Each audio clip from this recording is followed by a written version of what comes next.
that's really pertinent for. Good evening, everyone. Tonight is December 16th at 7 p.m. Town Council meeting. I'll open call to order. We'll start with the pledge and moment of silence.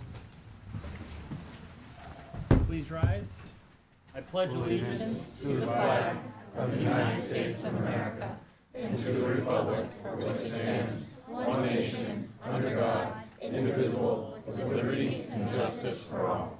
So if you can all please remain standing. So being this is the last council meeting of the year, I just would like to take a moment of your time to reflect on those that we've lost throughout this whole year.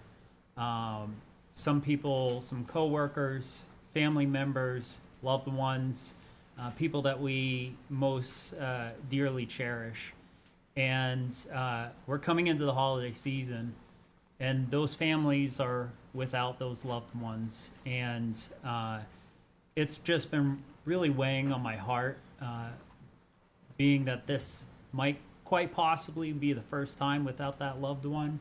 And I'd like to extend my thoughts and prayers to those who have lost someone during this past year, and offer any support that is needed. So with that, please join me with a moment of silence.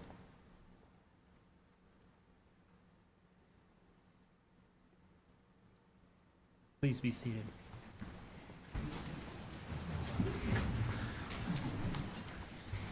All right, so we have I'm going to open up public comment, and we'll start out with Cub Scout Pack 901. The Wooble, how do you pronounce that? Webelow Den.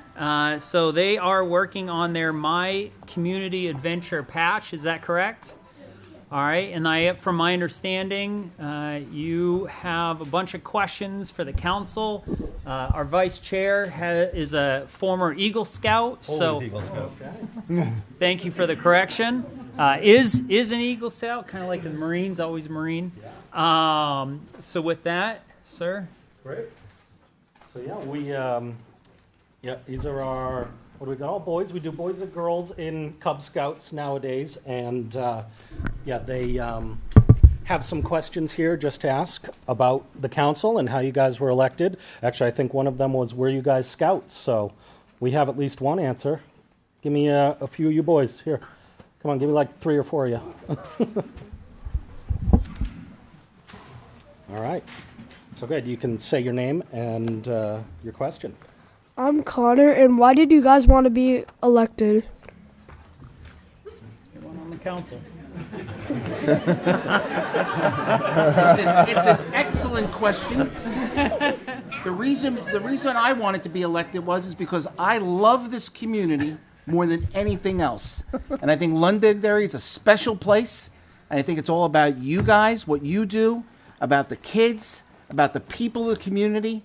I just visited Ireland, and someone said to me, did you have a great time in Ireland? And they call it a grand time. And I said, the people were fantastic. But they don't hold a candle to the people of Londonderry. Ran here because I love this town.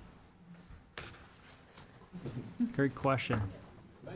Thank you. Go ahead and pull it down to you. You can pull it down. There you go. What does the town council do? Another great question. I took the first one. Chairman. Good. Well, we govern the town for the police, fire, DPW. We also help along with the library trustees manage their budget. Manage going into the process to voting on their budget.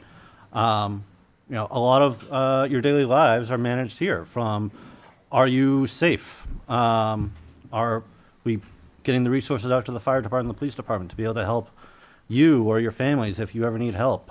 Plowing the roads in the wintertime so that everyone's safe. Maintaining the recreational field so that you guys can have a good time in the spring and summer and fall. Thank you. Thank you. You're welcome. My name is Nate, and how long can you serve? So we serve a term for 3 years. We have staggered terms, so not everybody is up at any election year. We have, so for an example, Councillor Farrell and myself, we're up this year. Our terms are up, and then in January, we have to make an announcement if we're going to run for a position. So 3 years, and like I said, it was staggered. Great Thank question. My name's Callan, and how many hours do you guys work in your office a week? Depends So- on time of year. We don't have an office here. We actually, all of us have day jobs and do other things. But it's how much time you want to put into it. And I would say I put in a lot of time, and I know a lot of the rest of them do too. So it's almost like a second volunteer job in a way. Thank you. Yep. Thank you. My name is Miles, and my question is, how often are the elections? All right, my turn. So the elections for the town are every March. So the next election is March 2025. Thank you. You're welcome. My name is Ryan, and how many people can vote at elections? Great question. So all registered voters can vote at the election. Londonderry has 27,000 people and approximately 19,000 people who are registered to vote. Thank you. My name is Owen. Do people like what you do to our town? It really depends. Wow. I can take this one. I'll wait for people to quiet down, but I would say some do, some don't. I mean, it's with anything. Some people like some things, some people don't like some things. We try to do a good job where we get to most of the people happy, but there's always going to be someone that doesn't. And to Okay. add on to that, I believe all five of us, and really, we try to do the absolute best we can to serve our community in the capacity that we have. So, some people are great, and others are exceptional. I think that we all try to do our absolute best for the community. Mm-hmm. Thank you. Thank you. You're welcome. My name is Clark, and what's your favorite part of the job? Going home. No, I'm kidding. What it is it's honestly, it's really all about you guys. Yeah. It's about being, so some people say I've been here too long. It's been 25 years, but I get to see people like you become adults and become part of this community. And I get to see all the other good people in this community do great things. And it's more about all of you than it is about us. Thank you. Thank you. My name is Gardner. How often do you guys have meetings? So it depends. So right now we're talking about money, and we have a lot more meetings. As I mentioned earlier, we have elections in March for the voters to vote on how we're going to use money, how we're not going to use money and stuff. So there's a lot of meetings these couple months, but typically we meet twice a month. Thank you. Welcome. My name is Jackson. I am 10 years old. And how long have you served in your time as town council? And we'll start with the most senior. I'll start with. So I'm the senior member at 15 years. Ted, you're next. Total of 5 years now. 3 years for 1 year term, and two more years now. I'm in my first term, and in March it'll be 3 years. So I used to be 10 years old at one time, and I have served here 9 months, so I'm the new kid. 2 years for me. Thank you, sir. Thank you.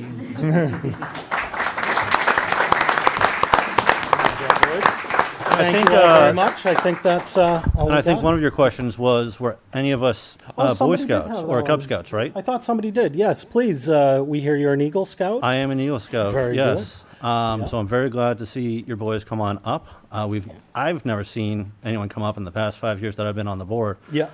Come before us before, so I'm very glad to see it. Great. I know when I was a Boy Scout, we had to come before town council meetings and ask questions in the past for Okay. citizenship in the community. Yeah. So I'm very glad to see it. Hopefully you guys are able to move forward and move up the ranks, and I certainly enjoyed my time in scouting. Great. It was, a great, passion and exciting time, and made great friends and learned great qualities of life. So I hope your guys are able to keep on going. Absolutely, yep. So group of kids. anyone else on the council, were they in the Scouts? Briefly, but boys, very proud of you tonight. What you did was very difficult. Standing up and making public comment, standing up and speaking in public, it's something that's learned, and you guys did a great job. Absolutely. Well, thank you again. One real quick, I want to say thank you and your leadership team for investing in our future. Hearing from the council in this brief time, just that you folks, you are our future, and the time that you're investing to mold them and guide them, as your parents too are doing the same. So a special thank you to your parents or your grandparents, or whomever, the investment and the time commitment that you're doing to you and the other leaders. I want to say thank you, and thank you for being so brave and proud for coming up. I'm very, very proud of you for doing that. So thank you. And with that, we'll take a brief pause. You guys are free to go. And we'll take a brief pause. Okay. Thank you. Thank you.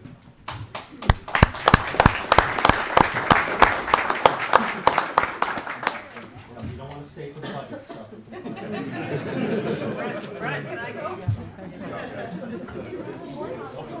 Can I go with them? Thank you. Thank you.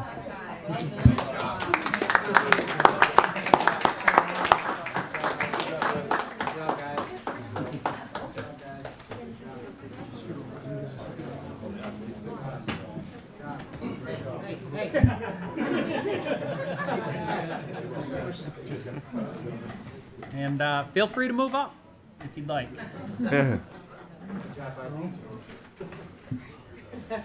All right.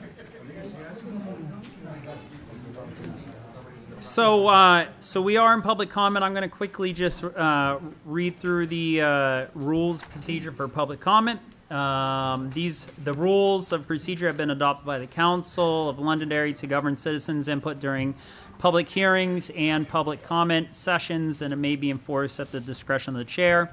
So there is a time limit of each individual speaker of 5 minutes. Speakers are not permitted to donate time to the speakers. During public hearings, speakers are required to limit their comments to topics which is before the council or board, and which is the subject of the hearing. So that's during public hearings, not public comment. During public comment, speakers are required to limit their comments to matters of public concern related to town governance. Placement of the agenda, individuals or groups wishing to speak at regular council or board meetings at the time other than public hearings shall submit a written request to the town manager or board chair as well as administrative assistant. The chair of the council or the board retains the discretion to allow or deny permission on the agenda. The following conduct is prohibited. Use of profanity or vulgar language or gestures, use of language which is likely to lead to disruption or disorder because it insults or demeans any person, or which, when directed at a public official or employee, is not related to his or her official duties. However, citizens have the right to comment on the performance, conduct, and qualifications of public figures. Interrupting other speakers or engaging in behavior that disrupts the meeting, included to, not limited, applause, cheers, jeers, etc. Engaging in behavior that threatens or intimidates others, or addressing the council or board on issues that does not concern the services, policies, or affairs of the town. So with that, please come up and state your name and address for the record. Good evening. Good evening. Thank you. My name is Erica Lowy. I live at 18 Lancaster Drive. First, thank you so much for doing the Scout thing tonight. That was awesome. I know my Scout really enjoyed it and appreciated it.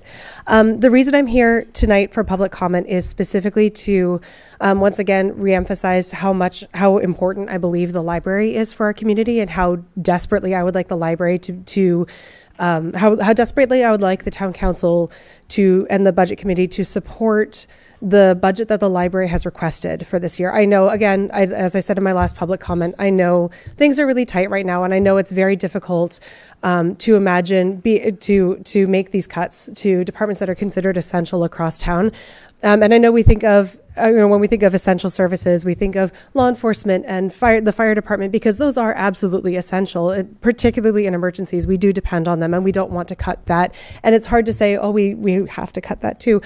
But what I really want to emphasize is that the library is essential too. It might not be the service we call in an emergency, because, the library might not be where we go if our house is burning down or if we feel like our lives are being threatened. But we go to the library all the time. We as a community, not just my family. I mean, we were there tonight, my Scout and I, getting a book that we're going to go home and read. But there are community events all the time. There's talk from the library board of trustees about wanting to implement a mobile home delivery of books to people who can't get to the library otherwise. That's how valuable the library is to our community. And it's easy, because it's not emergency, it's easy to forget that the fabric of our community isn't just based on, do we respond to emergencies in our town? It's also, what do we give ourselves? What do we do for ourselves and our members on a day-to-day basis? And the answer is the library fills a lot of those needs. And a lot of the things we want to be able to do at the library, and a lot of the things that we currently do at the library, simply aren't possible if we keep treating it and its services as disposable and as less important than other functionings of the town. So please consider the library's budget request and the Board of Trustees' budget request in its entirety with that mentality in mind. I really appreciate your time tonight again. Thank you very much. Thank you. Good evening. Good evening. Ray Breslin, 3 Gary Drive. I think that was great that we had the young people here speaking, that they're paying attention, they have questions, and they are the future. And the decisions we make today are not just for tomorrow or this coming year, they are for the future. And you folks are put in a position to make some very serious decisions with budget things. And I would just like to say that there are priority things like fire, police, DPW, etc., that we got to deal with. Not to mention schools, that's another budget. But all of these items, many of these items are extremely costly and continue to go up. And by the way, all this development that gets approved, I believe over 1,000 of housing units have been approved in the past year. I could be wrong with that figure, but I believe I heard that. And all of this has a burden on all the departments, fire, police, DPW, safety, all of this. And we have to take this into account. And by the way, we have to follow the law. We have to follow the RSAs, the state laws.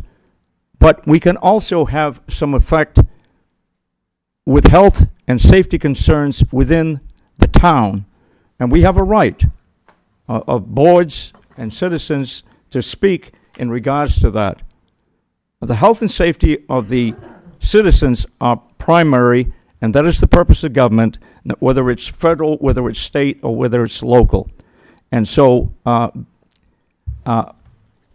just hope with the decisions that made, I look at the budget and I see it continues to increase by the millions of dollars. And all of this is a burden on all of us. Some of us can afford it. I'm not even including myself. I mean, at some point you have to look, can you afford to live in this town? And these young people that are coming up that would like to come back to this town, are they going to be able to afford to live? Please, look at this budget very closely and make sure that we're doing it responsibly. There are some things, like rail trails, that are really nice, but when we're thinking about using grant money to the tune of over $400,000 for a rail trail, which is nice, I like going on it, but it's not used all the time. Not everybody uses it. It's a really nice thing, but it's not a necessity. So, thank you for what you do, and I appreciate the decisions you have to make. Thank you, Ray. Good evening. Good evening, Mr. Chair. Tony DeFrancesco, 1 Cheshire. I was thrilled also to see the Eagle Scouts here, but for selfish reasons. Tony, you mean Cub Scouts? Yeah, that. Cub Scouts. So it was a pleasure to have someone at this podium my size for a change. and I'm truly thankful for that. It's nice to have your people around you once in a while. So to piggyback a little bit on the previous speaker, I'd like to talk tonight about forms of government. To be clear, the 1,000 units that was talked of is a little bit light because it's close to 1,500. Kelly's staring at me. And it's rental units. There's also, on top of that, many more, hundreds and hundreds of single-family, whatever, condos or whatever, but just the rental part of it, am I close? 1,000-ish, whatever. That's a lot of people. Our charter was born in 1997, SB 2, okay? It's 2024. The question we need to ask ourselves, and should be asking ourselves, and should be investigating, is does the current form of government that we have, that was formed in 1987, which was Londonderry then, appropriate for 2024 Londonderry, which is now and into the future? I think we, by we I mean you, should take a look at that. I think it's important enough to find out, do we have the right form of government or don't we? We could do an investigation and come full circle and say, you know what? What we got is good. What we have is right. But wouldn't it be nice to be able to tell the taxpayers that? We've done our due diligence, we went all around the circle, we did all our investigations, and what we found out was what we got is what we need. I would love for that to happen. Personally, I don't think it will. And based on my investigation, you need to understand that in the 234 municipalities that there are in the state of New Hampshire, 13 of them are cities. That's not me. 13 of those are cities, but the word city, which has a certain connotation to most people, is probably not accurate. Because in the state of New Hampshire, the word city really doesn't mean much, and it's not population driven. And the example of that is the town of Franklin, New Hampshire is a city. I called it the town of Franklin because you think of it as a town, but it isn't. It's the city of Franklin, has 8,400 people. It's the smallest city in the state, but still a city form of government. I'm going to talk about that in a minute. The town of Derry is a town. It's the largest town, the largest population town. How the hell do I say that? It has the town that has the largest population that's still a town and not a city. Did I do that right? I think I did. So keep in mind that the word city, which everyone around here that I talk to, you say city and everyone's hiding under the carpet. Not necessarily a bad thing.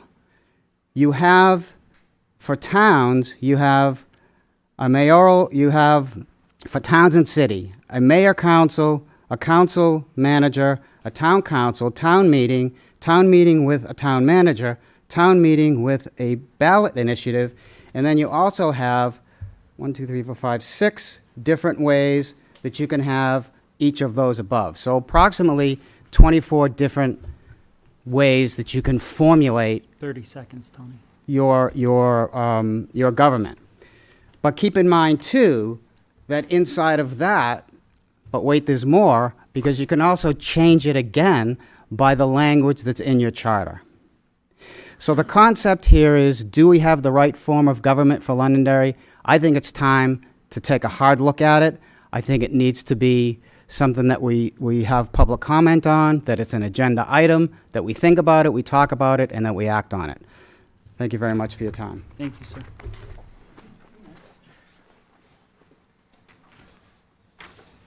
Hi, good evening. Maureen Mansfield, 10 Ross Drive. I know I was here 2 weeks ago and you guys were going to write a letter to the EPA. I just wanted to see if that got done and if you got a date from the EPA of when they're going to talk to us about the water on Ross Drive and Tokenall Drive. Did we get anything? So the process of writing that letter we are in process of working on that letter right now. It is something that before you send something, the council same has to go through legal and then to the council. So we're in the process. I did, myself and the director of engineering the next morning after you were last here, did spend, gosh, John, it was probably over an hour on the phone with the EPA. Yeah, with Cheryl Sprague, who explained the full process to us. One thing to remember is that when you're dealing with the EPA and the federal government, they're not as nimble as the state government and the town. They can't necessarily waive their procedures and their timelines and the way they move things as quickly because, well, they're dealing with Superfund sites all over the country. So I want to be as open and transparent about this as I can. They're working to see if they can deviate from that existing procedure to send somebody in here in advance of those meetings that I told you last time would happen. Right.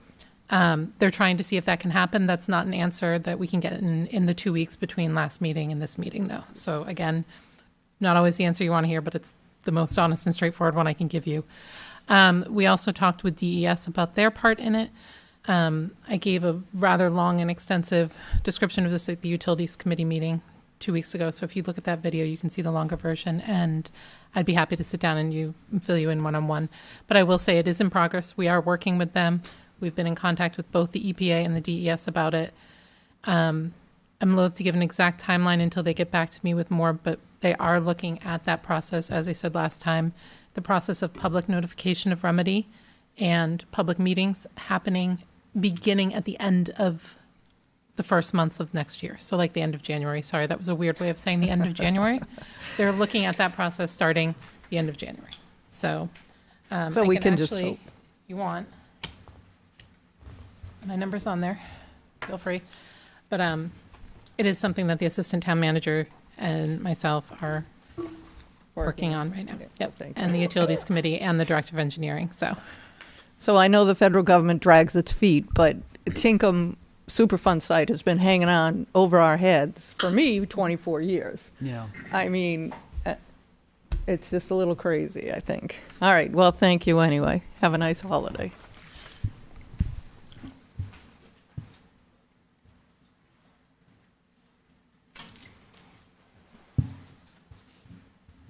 Glenn Douglas, 6 Overlook Ave.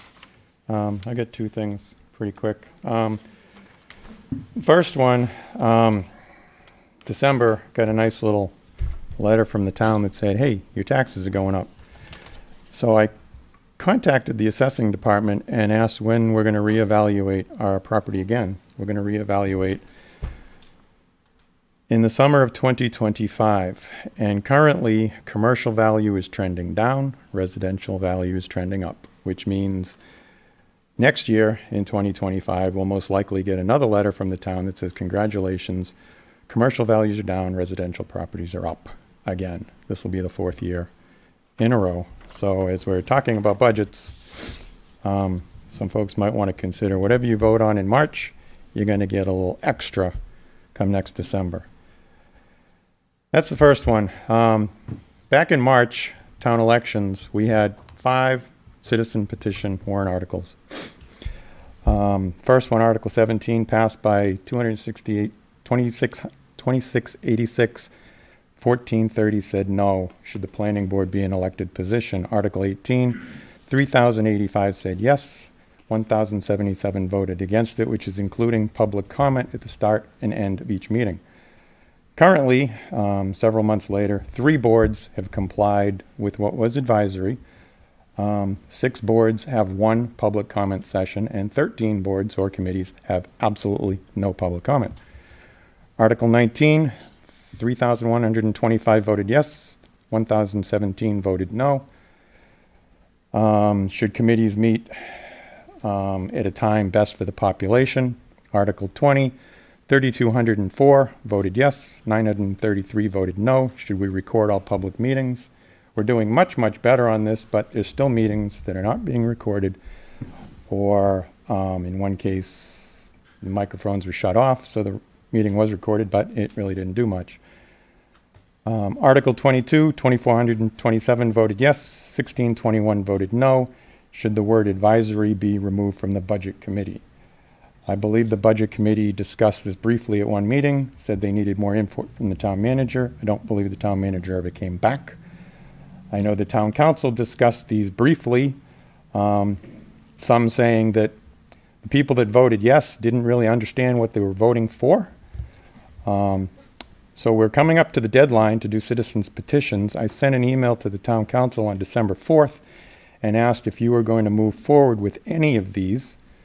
No one in the town council responded, so I'm going to take that as we're not going to respond. I'm just going to leave that out there, that a lot of people voted for this stuff and really nothing has happened. Thank you, sir.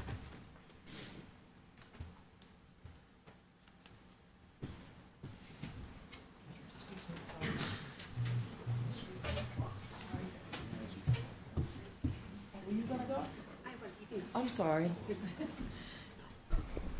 Deb Paul, 118 Hardy Road.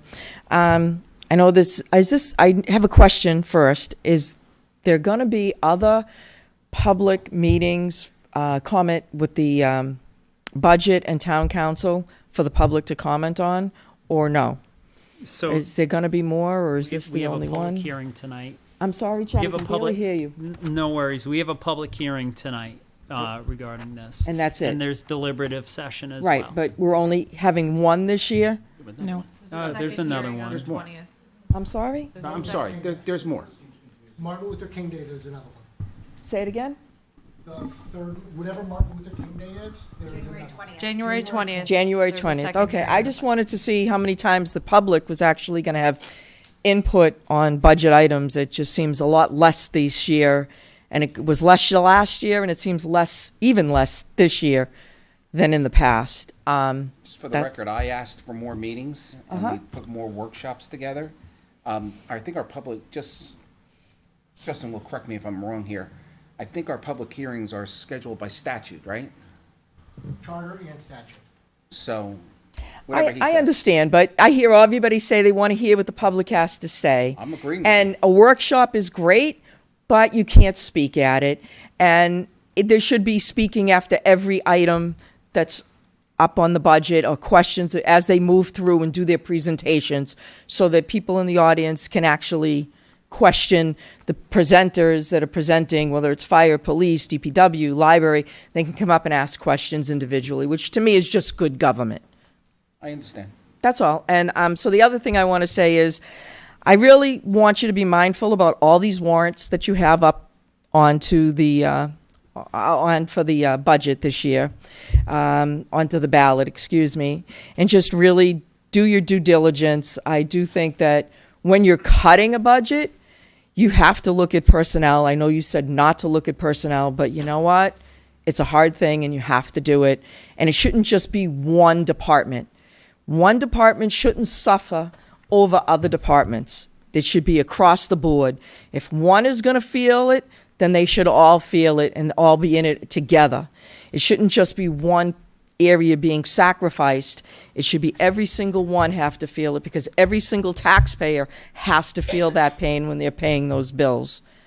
And people need to be mindful. I mean, it was said at a meeting, and I don't know who said it, And they basically said that, if it's on the ballot, people just vote for it, and they don't realize the consequences of it. And lots of times it's because it says it has no tax impact because you're using undesignated fund balance or whatever, and people don't realize the amount of money that they're actually going to be committing to year after year. Yeah, it might be 0 this year, but next year it's 3%. The year after that could be 5% on top of what everything else. So people aren't understanding that because we're not clear that these things that we vote on as citizens in this community, and we all have to share into this. We have to be inclusive as possible in this. Not everybody has a deep pocket, and not everybody is comfortable with just, it's just another $1,000, it's just another $5, it's just 50 cents. Well, that 50 cents, that 1,000, that 500 can mean a lot to a family. A difference between taking a vacation and not taking a vacation, getting a new car and not getting a new car. So if you're comfortable and you can do that, that's fantastic. But if you're not, let's not close our eyes and be elitists. Let's really look at people who may have lost their job, or a spouse who have passed away, or their income just dropped for God knows whatever reason. It's just not fair to think everybody can afford it, because it's not true. And so when you are looking at these budgets, yeah, it hurts and it's not fun, but you have to consider every single person who lives in this community, not just the rich people. And with commercial properties failing, and you guys wanting to give them, not failing, wrong word, excuse me, being valued less, we need to think about not putting into place things like, let's give them a break on their taxes so they build. Businesses have an impact on our finances here just as much as an apartment building or a house. Okay, I'll be quick. The other thing I wanted to say is they do. They impact fire. Police go out to them all the time, businesses. The traffic on the roads, especially these warehouses with trucks. One truck on our road equals 84 cars. You're talking more wear and tear. You're talking more trash trucks coming down to do things. So you really have to take in all perspectives and all avenues and make sure that you're doing it fair to everyone. Thank you. Thank you. Mr. Chair, real quick, I have a question for our Assistant Town Manager Kelly. Do we have any businesses in town right now having a tax break of any sorts? I wouldn't call it a tax break. We have various exemption programs and other programs through the state in which businesses are taking advantage of. It's not necessarily a break. Thank you. Anyone else? Good evening. Hello, Megan Donovan, 45 Chase Road. I just want to say a couple of things. A few weeks ago, I think it was the November meeting, near the end of November, I made some public comments as a private citizen with my views and ideas and my opinions, and that's what they are, just my opinions. Later in the meeting, one of the committee members responded to what I had said with a derisive comment, calling my public comment a speech. And I just want to make sure everybody is aware that public coming up is free to come up. That's why we have public comment and shouldn't be judged for it. It is, I appreciate everybody has different backgrounds and different opinions, and I think that's very good to have on a board. But I think you'd get more people coming if they weren't afraid of the retaliation of that kind of comment. Everyone else in the public that was referred to with respect, and I just did not appreciate that comment. The other thing I wanted to talk about is over the last several years, there has been a effort to reduce the extra empty positions and different things in the budget. And this year, I feel like we've come to the part where we can't go any lower. That your town department heads presented really good, well thought out budgets. They weren't asking too much. There's some warrant articles for additional positions that didn't need to go to warrant. They could have just been added into the budget. Just it is being brought to the public for them to make those decisions to see if they want those extra positions to be voted in. So I just want to take a moment to look at what was presented the beginning of November, that your department heads are professionals in their fields. They know what they're talking about, they know what they need, and they're not asking for extraordinarily large or different things in their budget. So I would really caution you to say that you can't really keep cutting because you're going to start cutting services. Just be mindful of what you're looking at. For tonight's budget, it's less than a quarter of the budget for the entire town budget. So what we're seeing with the school and the state and the town things, our portion that we're looking at is 23.8% or something like that I've seen as reported. So that's not a lot. What your town departments here, they offer the infrastructure for our town. They offer things like safety, entertainment, mental health. All of that is all important. The library, obviously, I am very, very in favor of the library. I am a lifelong library user. I do work at the library. But the clerk's office and the finance department, all of these other departments are just as important. Not one department is more important than the other to provide a good, strong infrastructure. So keep that in mind when you're looking at the budget, and I urge you to really consider just giving what your department heads what they asked. Not more, not less, just what they asked. Thank you. Thank you.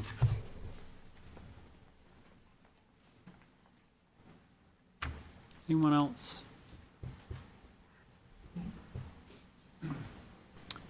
Good evening.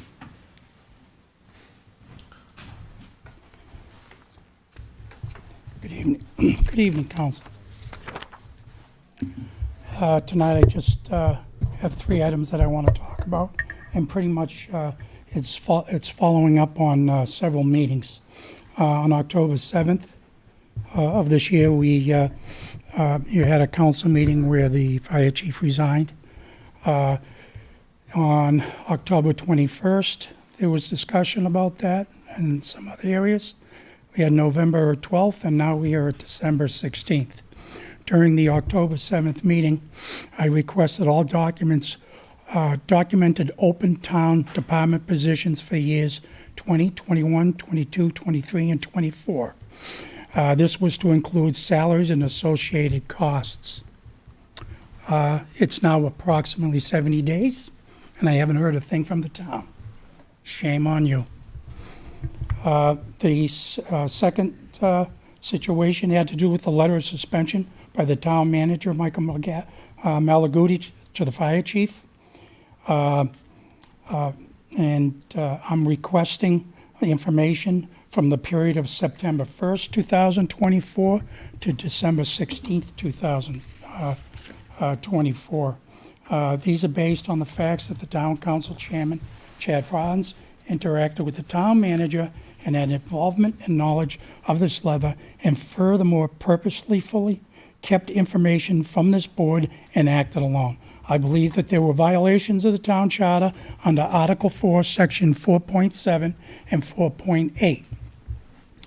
Making sure that the town charter has not been violated under these sections, I requested that the town attorney review the circumstances surrounding these issues and use all means necessary, but not limited to emails, texts, and meetings. As noted in the town charter, violations do carry remedies. I am going to give you I'm going to serve the board now 2 letters of 91A. It's unfortunately I have to do this. I've already asked for it publicly. I should have received it publicly. Now you're forcing my hand to give you 91As. And now, because of your inaction, I have to pay for this, and I'm a taxpayer. It's a shame, absolute shame. This has to do with the charter violation, 91A, and this has to do with the positions. Thank you. And last but not least, I assure you, gentlemen, if I don't hear back from you, I have prepared and I have spoke to the Attorney General's office, the Justice Division, on public integrity, and they will file. It's not a threat. I will do it.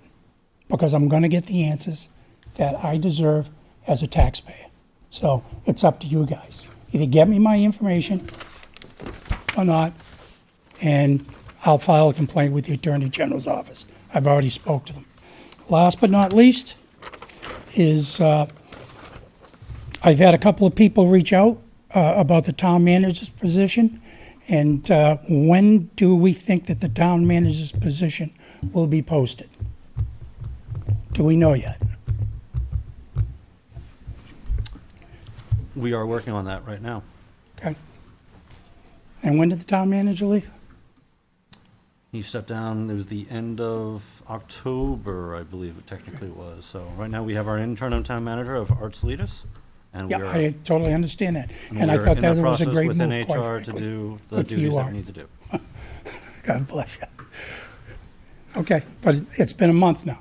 I don't think we should drag our feet on this, because there are some people, good people in town that are interested in this position, that have kids in the school system, that are well aware of municipalities, and they're looking to step up. So let's not drag it out. Thank you very much. Thank you.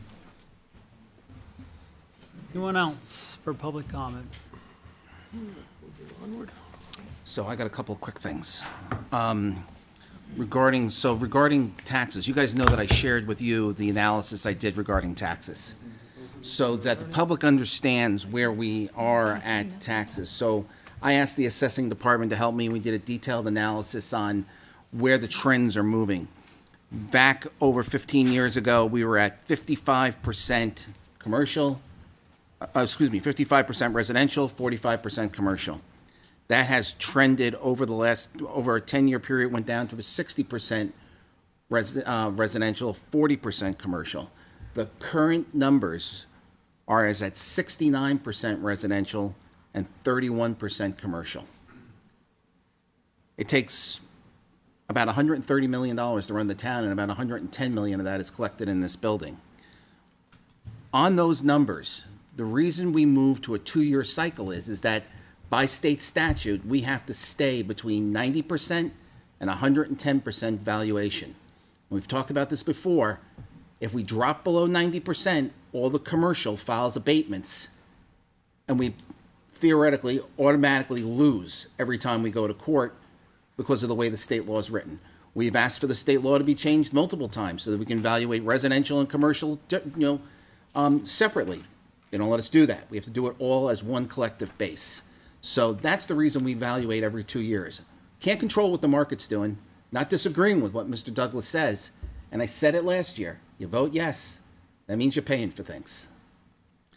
The other analysis I just did is that we looked at, as we're looking going into this budget piece, fire, police, public works, and insurance is $32.6 million. That's 74% of our budget.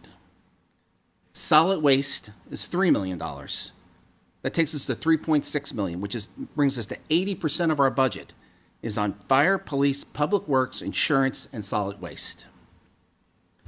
The departments that are responsible for our revenue: the clerk's office, finance, assessing, and IT. IT is part of our revenue generation and helps us track everything. That brings us to $38 million, 86% of our budget. So when we're going through this and everything, my question to the council is what services do we want to cut? Because if we're going to give up services, that's what we're looking at here now. 86% of our budget either performs those services or drives our revenue. So just things to think about as you come up during public comment and during the budget committee piece. That's where we're at today. 86% of what we need today, we pretty much can't do without unless we actually cut the service that we're providing. So just something for you all to think about. Anyone else? All right, I'll close public comment. Next item on our agenda is boards appointments and reappointments. So, Shearson, walk me through this. Mr. Town Manager, I'll go to you. Assistant Town Manager, we good? I'm good. You good? Walk us through it. Okay. Sorry. So to start off with, you have a packet in front of you that has the cover page has a list of new applicants who are potentially here for interviews. Some of them were not able to make it. I have statements, some of them I was not able to connect with. You have talent bank forms in that packet for all of them, and then you have the list of applicants on each individual board. People who are reapplying for their current seat were not asked to submit a full talent bank form this year. They were just asked to update their contact information and their employment for any conflict of interest purposes. And they were not asked to reappear for interviews. So we only have the new ones. So, Mr. Chair, if you'd like to proceed with interviews, I'm sure some of these people are eager to get up here and speak with you. I do have a question, and if we can go down the list, how many by, we have Conscom, Heritage, Housing and Redevelopment Authority, Planning Board, Rec Commission, Senior Resource Committee, and Zoning Board of Adjustments. Do you have it broken down by how many positions there are? If you How turn many? if you turn through the packet past the talent bank forms, there's a sheet for each of those commissions in there. Thank you. You're welcome. The applicants, those sheets are in alphabetical order, as well as the list. The applicant's interview list is in alphabetical order by commission. So it is up to the council's discretion whether they want to interview everyone first, or if they want to go board by board and interview the potential new members. So that's up to your discretion how you would like to proceed. What does the council want to do? Do all these positions expire tonight, the ones that are up? They expire at the end of They the expire the end of the year, yes. So we have to act on them tonight. Yes. I think we should go board by board. I will say that in only one case, Our packet's set up. I would say in only one case does the number of applicants exceed the number of open spots. Which case is that? So, Senior Resource Committee, and I do have something to observe about that when we get there. I mean, something to consider is these people are here, you could interview them, and then we can go through the packet board by board, just so out of courtesy to them to interview them first. Yeah, I'm fine with It's that. just a Uh-huh. suggestion. Yeah, I have no. I'm fine with that. Ezekiel, so we'll be good with having the people interviewing, have them come up, state the commission or board or that they're a committee that they're applying to or interested in, and then as always, have them open up with a brief introduction of themselves, and then we'll move on to any questions that the council has. We good with that? And doing all the people who are interviewing at once? All right. So we'll start with Ezekiel Bickford. Ezekiel here. Elko. What's that? Elko. I am so sorry about that. No, my apologies. I meant no disrespect. So sorry. Hi, I'm Elko Terrell Bickford. I live on 27 Beacon Street. Sorry. Didn't think I would be talking in front of everybody. It's okay. I'm for the Conservation Committee. That's what I'm here for. My husband's going to try to make it, but I don't know if he can. No worries, thank you. I guess I'm going to be asked questions. I'll ask you what the Cub Scouts asked me. Why do you want to do this?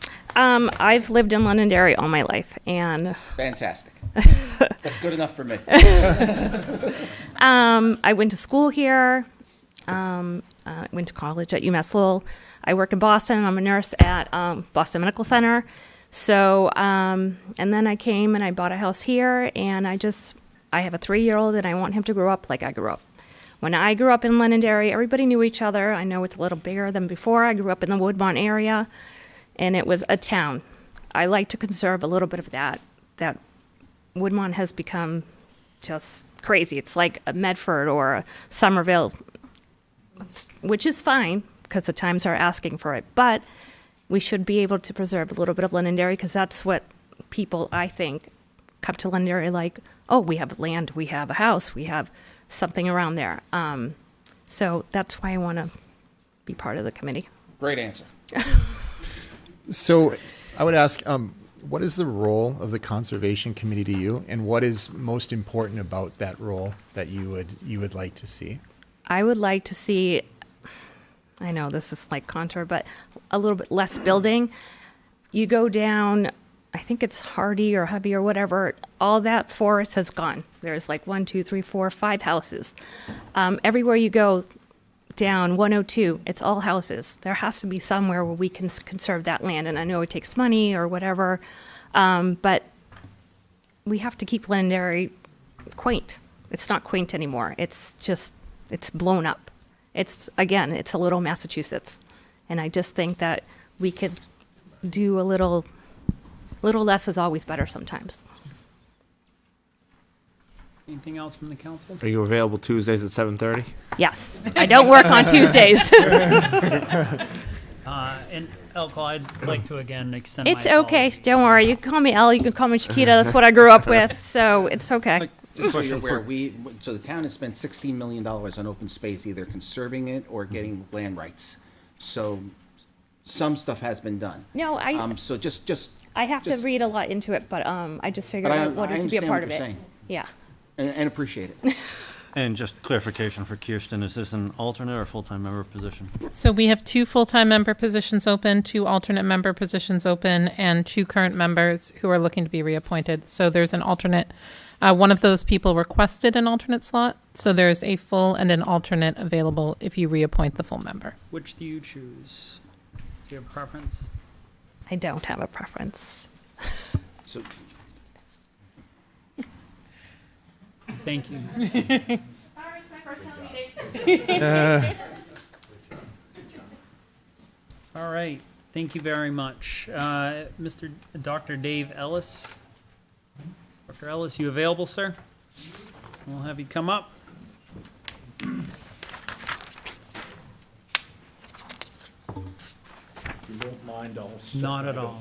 Not at all. Thank you very much, sir. So, if you can, just a brief introduction, which position you're interested in, and then we'll open it up to the council for questions. First of all, I'm Dave Ellis. I live at 1 Wilshire Drive. Excuse me, Kirsten, are you able to move the mic for him down? I've applied for a position as either a member or an alternate. Sorry, thank you, Kirsten.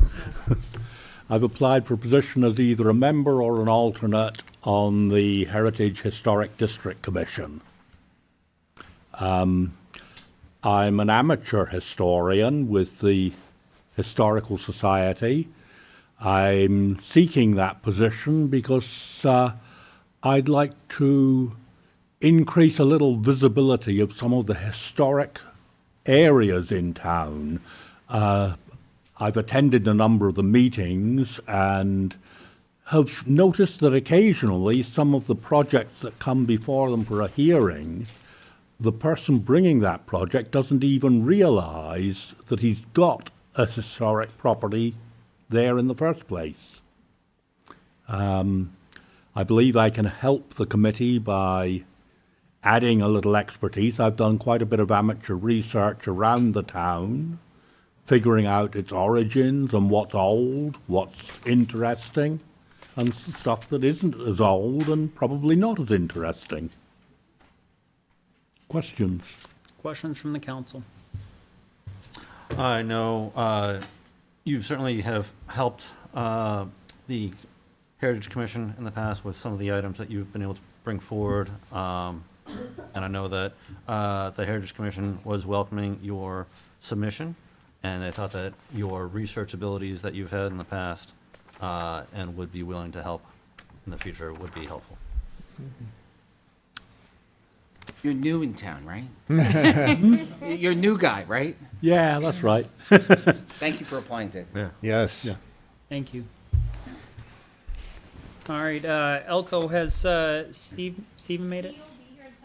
We'll push that off. So Lisa Sussman? Is Lisa present?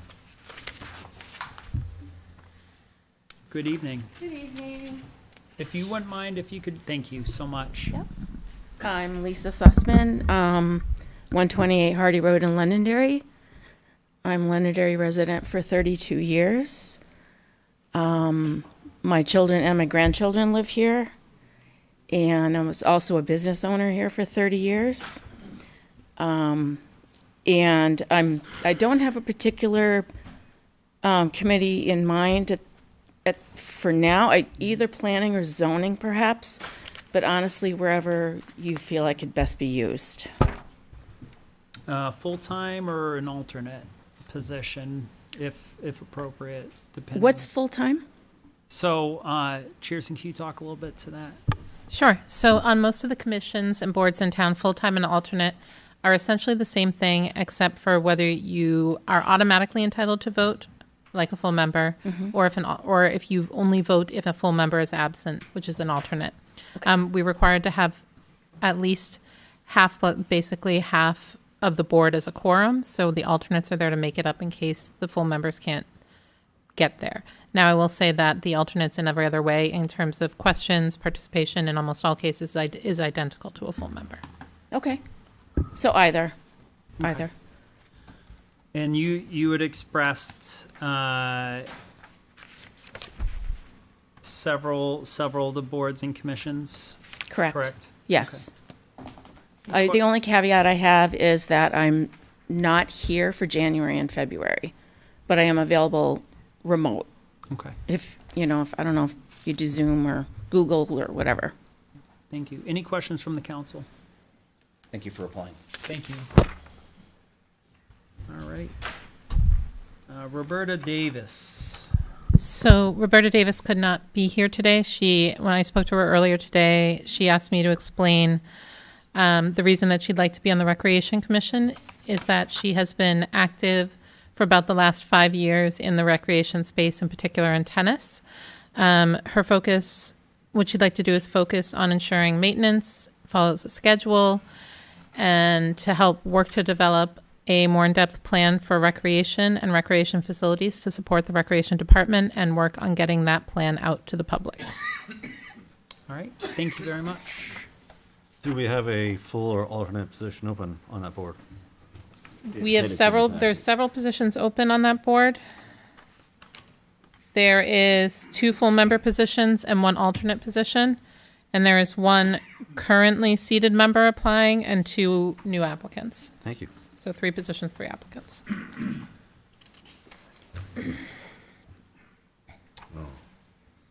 Is Patrice Ruff Burbine available? Mr. Chair, she also could not make it today. Much like with Ms. Davis, I was able to speak with her today. And she said that she wanted to tell you that her family has been very deeply involved in tennis in this community for a very long time. The courts are actually named after her husband. And she's very interested in learning more about the broader recreation program and what she can do to help out and contribute where she can.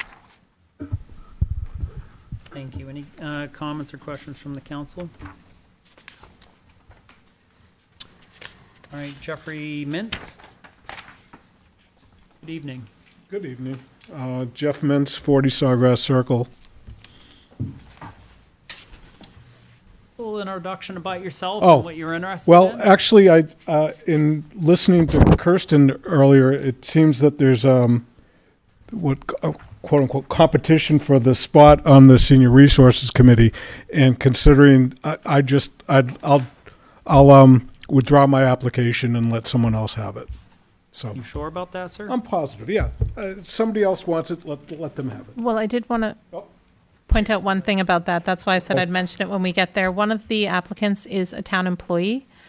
The catch was that she was, and I just caught this today, when she was appointed to the commission, she was not a town employee, so she's maintained the spot, but the charter does not let town employees be appointed.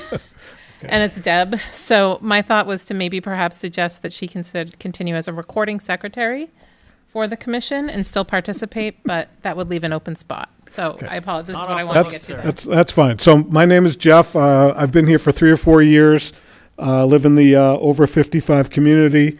I am a senior, and I really don't know much about serving in the town, for the people. But, I'm semi-retired now and can probably, certainly was it a once a week thing? 1 meeting per month, or 1 meeting per month. Yeah, I think I can very easily handle that. Yeah. And you state your skills and expertise is you're wicked smart. Yeah. Okay. For the record, he said wicked smart. I added the Boston draw. I can't believe you so. guys. I can't believe you said that. Yeah. Well, I am that, but I also know what I don't know. That's very important. For me. That's What? very important. That comment does it for me. Yeah, very. You all set, guys? Very good. Thank you very much, sir. Thank you. All right. Sorry for the initial confusion. No Oh, worries. perfect, thank you. I'm just gonna take a quick note. All right, David Burnham. David was not able to make it tonight. He texted me and said he had a work emergency, but he's still very interested if we are interested in having him.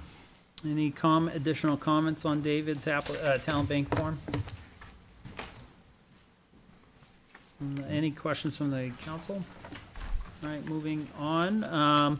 Go back to Stephen Bickford. Stephen available?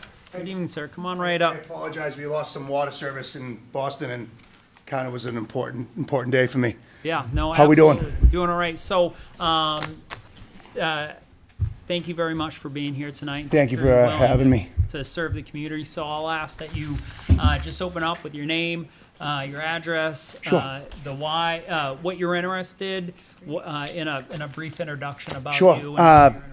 My name's Stephen Bickford. For those of you who don't know me, you shouldn't. I'm new, kind of, like 7 or 8 years now. I've been living here. I work a lot, so I'm not really much around town. My brother and his kid my brother and his family grew up in this town, and they love it, so I found someone and moved here myself.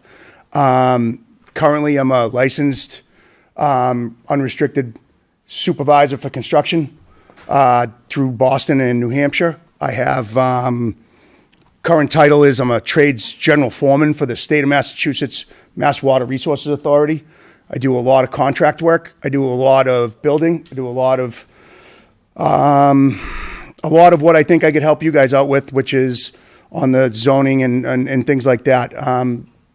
Pretty well brought up on state and local codes and things of that nature, and I kind of want to help. So if that's something you're looking for, I might be your guy.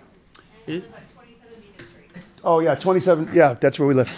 27 Beacon Street. Stephen, any conflicts of interest with your current full-time employment with? No, I'm state of Massachusetts. I take the ethics exam, and it's for state of Massachusetts, anything to do with any politics there, nothing to do with here. I double-checked as I had to have my ethics in before the end of the month, actually. So I have nothing that conflicts. There's nothing that I do here that would reflect upon, unless we want to bring water up here, which would be cool, but no, we're pretty good unless you want to bring the quab in this way. Any, in which specifically position are you interested in? What did I go? The Planning board? Planning board. The planning board. You want to come up too? I'm sorry. The planning board. So let me see if I understand this. You build stuff. I do. And I do. She conserves things. This is how this works, right? Apparently it works well. That's how that works, right? She tells me where I parked, and I'm good to go. I like you. Any questions from the council?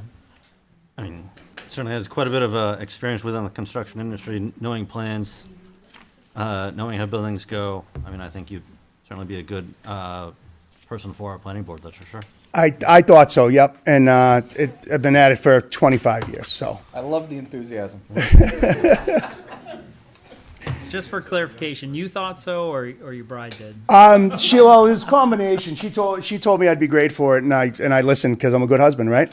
That's how it goes. And you're wise. As Yes, well. exactly.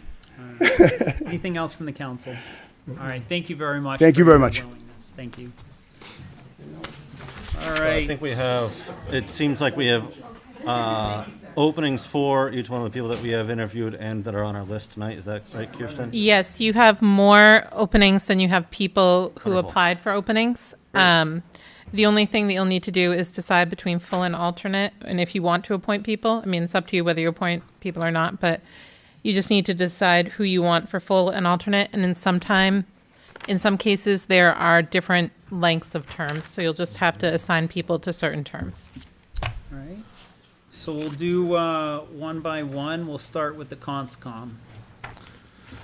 So I'll, any conversation on the council and conscom, or if not, I'll take a motion. And I would just like to point out here, Mr. Chair, that Mike Speltz did request an alternate role Mike in this Speltz? case, Okay. yes. Okay. On that, because we have 2 full-time members, would we want to appoint Alcal as a full or an alternate, because we have openings on both. And there's also a 2 and a 3-year alternate, so that's really a decision, I think that, sorry. Right. There's a full-time, a 3-year alternate, and a 2-year alternate available, so we have to decide between those. The current full-term member, there's only one of those. So if we reappointed them to their full term, we'd still have all 3 options available that you see listed there. All right, so I'll take a crack at it. So I'd like to make a motion to appoint Mr. Harrington and Ms. Bickford to the 3-year full-time positions, the 2 3-year full-time positions, and Mr. Speltz to the 1-year 3-year alternate position, and leave the 2-year alternate position open.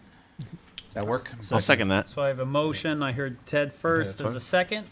All in favor, say aye. Aye. Any opposed? Chair votes in the affirmative. Cheerson, please notify them that they need to be sworn in by the clerk. Thank you.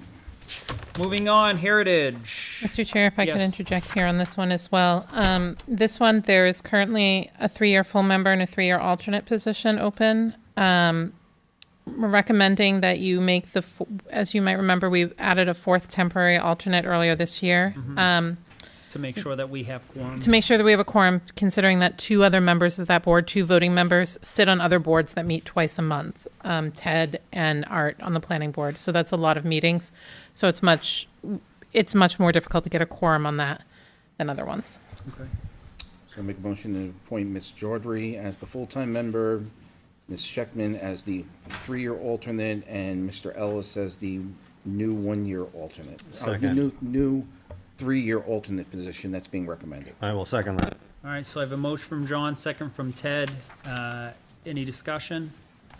All in favor, say aye. Aye. Any opposed? Chair votes in the affirmative. Thank you. Housing and Redevelopment Authority, we didn't have any. Just had one. We had one. Current member being. So we'll make a motion. David Yeah. Abbott. Since Mr. Abbott wants to be the victim, Mr. Abbott for a 5-year membership position. All right. Second that. So I have a motion from John, second from Ron. All in favor, say aye. Aye. Any opposed? Chair votes in the affirmative. Again, please see the town clerk to be sworn in. So, Planning Board. I will make a motion to appoint. 1 second, can I just ask a question first? Yes, please. What have we got for ZBA? Reason I'm just looking here. Ms. Berman, Ms. Sussman, Mr. Bickford. We meet Mr. Berman. Mr. Berman was not here tonight. He was the He could not, gentleman. correct. He could not make it. Okay, well, okay, thank you for that. Nope. So my question would be, is we have Ms. Sussman is interested in ZBA and Planning Board, but she can't be here January and February. Mr. Berman was not here. The ZBA is very hard to fill, and, so I'm just bringing that to your attention before we do the Planning Board one for discussion. Yeah. And whatever your pleasure is. And I would say Ms. Sussman would be good for the ZBA as an alternate. There's a 2-year alternate to 2 or 3, depending on whichever, but. So then, I'll take that as a default that, Ted, you wanted to make the motions? I'll make them if you want me to. Before I do so, Ms. Sussman, would you be open for the ZBA? And do you know much about the ZBA? She listed that. I'm still here, yes. I don't Oh, know. can you come to the mic real quick? Thank you.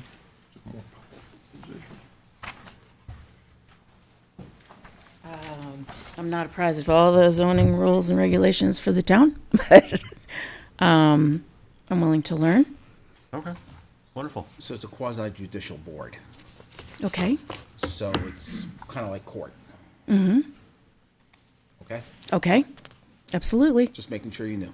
Yep. I understand, people requesting setbacks and things like that. It's typical. Yep. Yes. Yes. Mm-hmm. Okay, thank you. Thank you. So for the planning board, I will make a motion to appoint Jake Butler and Jeff Penta as the 2 3-year full-time member positions, and Stephen Bickford as the one 3-year alternate position. I'll second that. All right, so I have a motion from Ted, second from Sean. Any further discussion? All in favor, say aye. Aye. Any opposed? Chair votes in the affirmative. All right, Rec Commission. Cheerson, are we good with tracking and everything? So far, so great. Perfect. Yep. Thank you.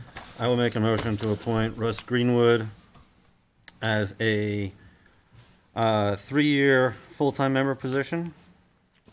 Roberta Davis as a 2-year full member position, and Patrice Ruff Burbine as a 3-year alternate position. All right, I have a motion from Ted. Any discussion? Do I have a second? Second. I have a second from John. All in favor, say aye. Aye. Any opposed? Chair votes in the affirmative. Senior Resource Committee. Make a motion to appoint Mr. Green and Mr. Wilson to the 2 3-year positions. Ms. Robinson to a 2-year full member position. Ms. Bauer to a 2-year full membership position. And Mr. Mintz to a 3-year alternate position. All right, so I have a Second. motion from John, second from Ron. Any discussion? All in favor, say aye. Aye. Any opposed? Chair votes in the affirmative. Zoning Board of Adjustment. I will make a motion to appoint Susan Brunel and Brendan O'Brien to the 2-year, 3 full member positions. Sorry, the 3 full year member positions. Thank you. That's a little convoluted. Mitchell Fig as the 1 2-year full member position. David Burnham as the 1 3-year alternate position. And Lisa. Lisa Sussman for the 1 3-year alternate position. I'll second it. Oh, wait. Oh, sorry, read that wrong. That's a 1 2-year alternate position. Thank you. All right, you have that? All right, do I have a second? Second. I have a second from Ron. Any discussion? All in favor, say aye. Aye. Any opposed? Chair votes in the affirmative. Again, as a reminder, please coordinate with with Shearson Hildenan to be sworn in with the town clerk. All right, public hearing. I'll accept the motion to open public hearing. So moved. I have a motion Second. from Ted, second from Ron. All in favor, say aye. Aye. Any opposed? We are in public hearing. Mr. Campo, I'll allow a moment for the BudCom and the Finance Department to come up.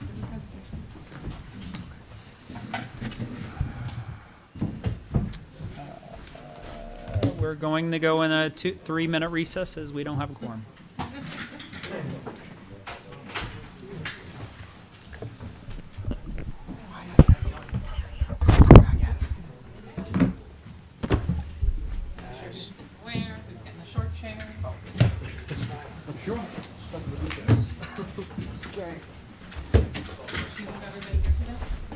I don't know.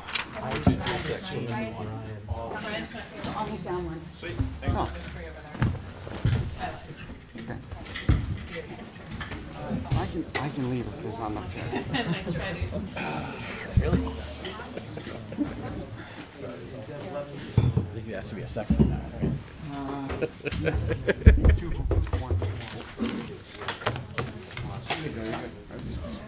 Thank you. Oh, boy. Thanks. I stopped trying. 2, 3 years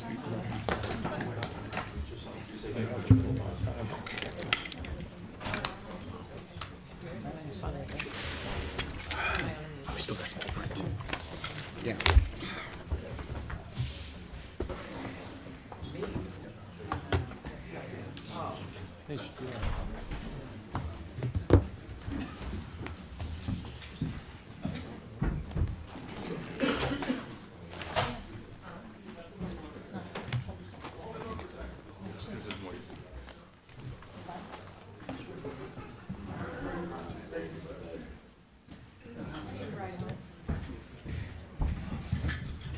All right, we have a quorum now. Out of our brief recess. So we are in public hearing. Just want to say something real quick, Justin, to you and your team. I wanted to say thank you publicly. I know that this budget season has been a lot for everyone and the department heads and the staff and everything. But I specifically wanted to single your department out and thank you for the hard work and dedication and professionalism and honesty that you and your staff has provided to the community, to the council.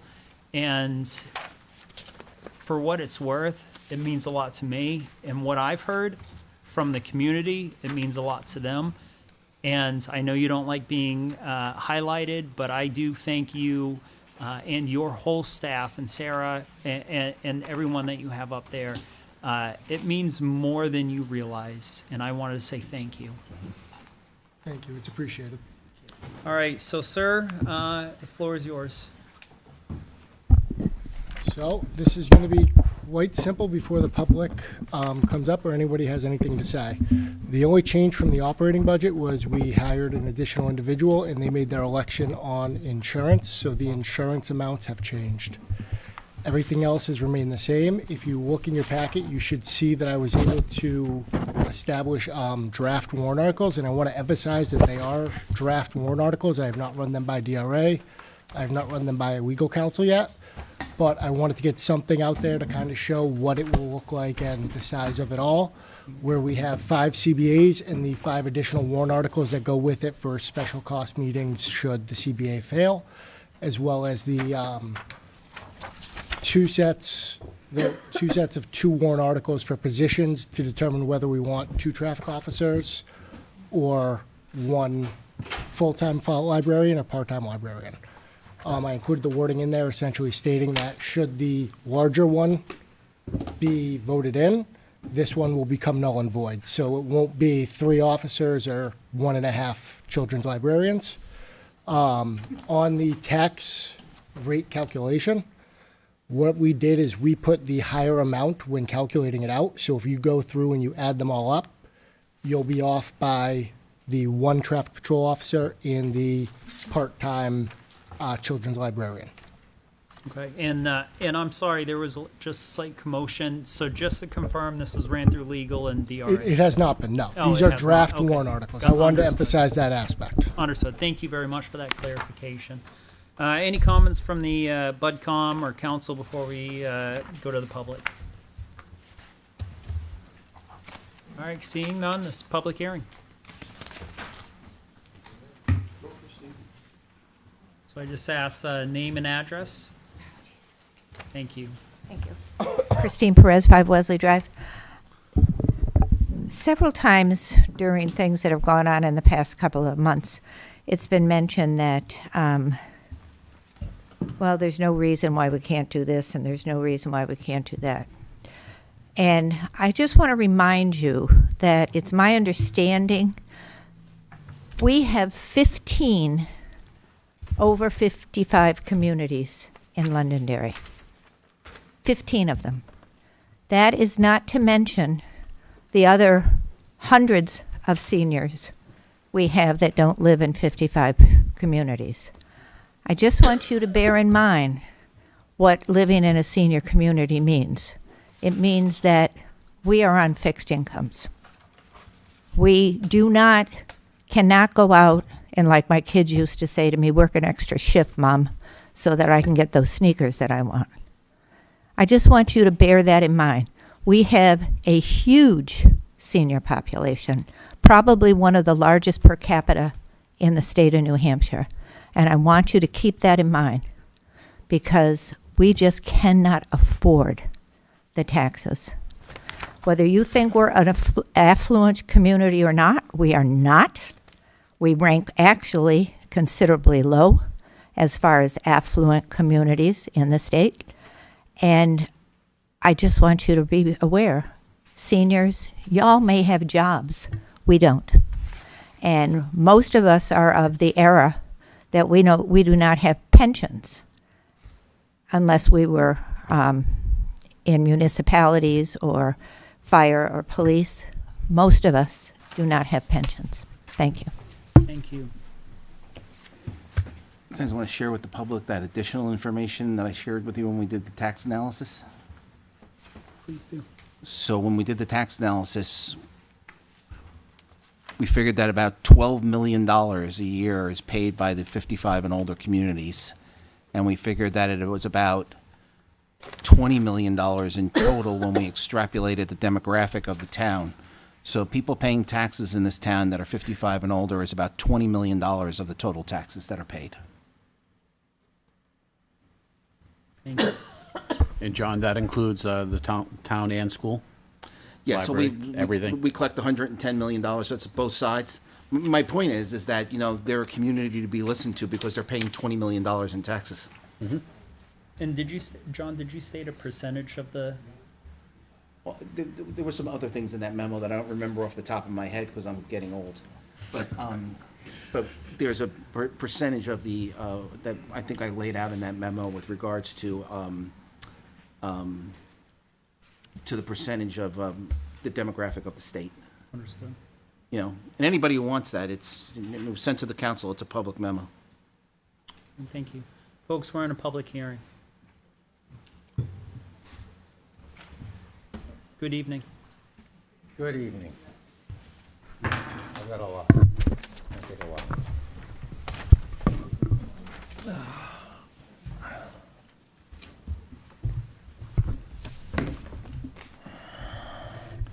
So, for years, I've been coming up here and asking, why do we have all these vacant positions, and why aren't they getting filled? Why don't you, get the budgets where they're supposed to be? And I just get, I guess I got a question, and it's, when we add, well, we'll look at Article 27, to add an additional police officer, which I guess everybody up there is supporting. How much is that cost just for salary and medical benefits, Justin? Just give us a moment to prepare that answer. Oh, yeah. So Justin, the chief gave me a number when I asked for that of somewhere around $160,000. Salary and benefits for a one-person traffic unit is $172,548. So $172,548. And that's loaded. Fully loaded, NHRS, health insurance at a family plan, dental at a family plan, uniform allowance, short-term, long-term disability, life insurance. Okay, so where do we come up with 264,360? The 264,360, so that's the 172 I just quoted you was salary and benefits. Yep. We then have training courses at $750. Uniform and equipment for one officer is $14,210. And part of that warrant article is a vehicle for the traffic unit, and upfitting that vehicle is $76,851. Okay, anything in there for fuel for that vehicle? No. That doesn't include fuel? No. Okay. So, I'm gonna pick on this one because we have, according to the last information I got from Justin, we have 5 open positions in the police department. So, for years, this has been going on. That's now dropped to 4. Okay. We've hired someone new recently. Okay. Well, you gave me 6 and then there was 1, so there's 2 more? 4, 5? I'm looking at, One in the background right now. sorry, there's one in background right now that Okay, I'm counting. so there's 4 open positions, okay? So for years, we've been dealing with this in the town where department heads have kept open positions and asked for extra personnel.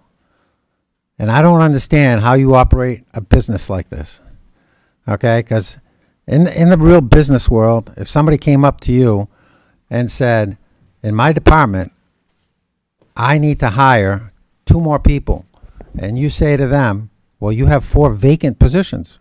Yo, but with 2 more people, I can do some more.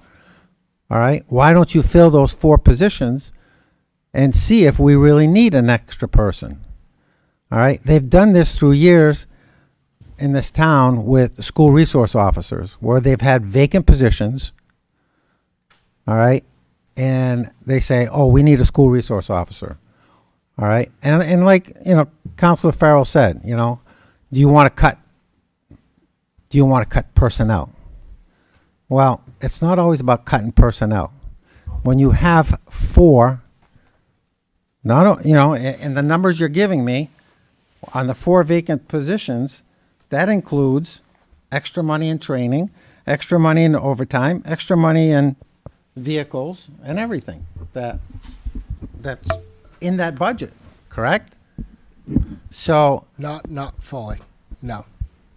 You have to keep in mind that part of the reason those positions are open is because our overtime budgets have been historically underfunded, which has led to issues that have been very public in the past couple months.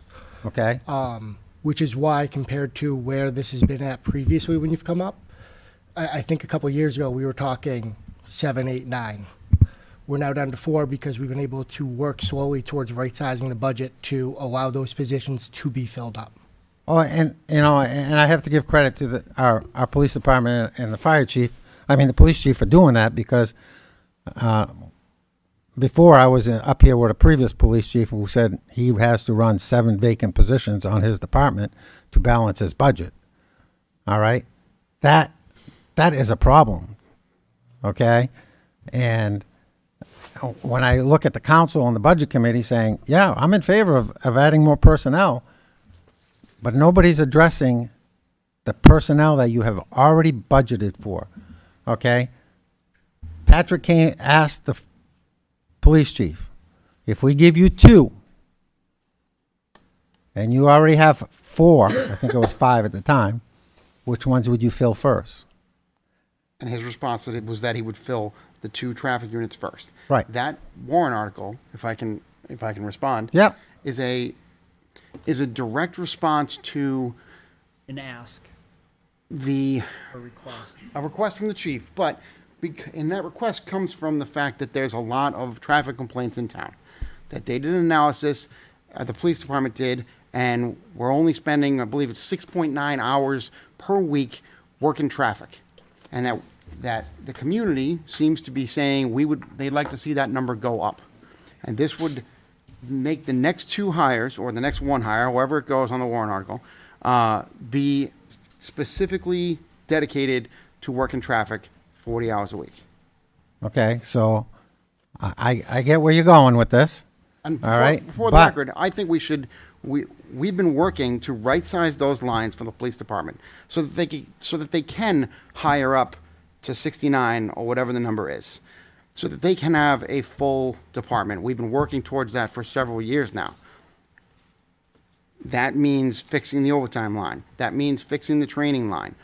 Those are been steps along the way. We didn't do that all immediately 3 years ago because that would have been a shock to the taxpayers. We're trying to fix those lines gradually that have been historically underfunded.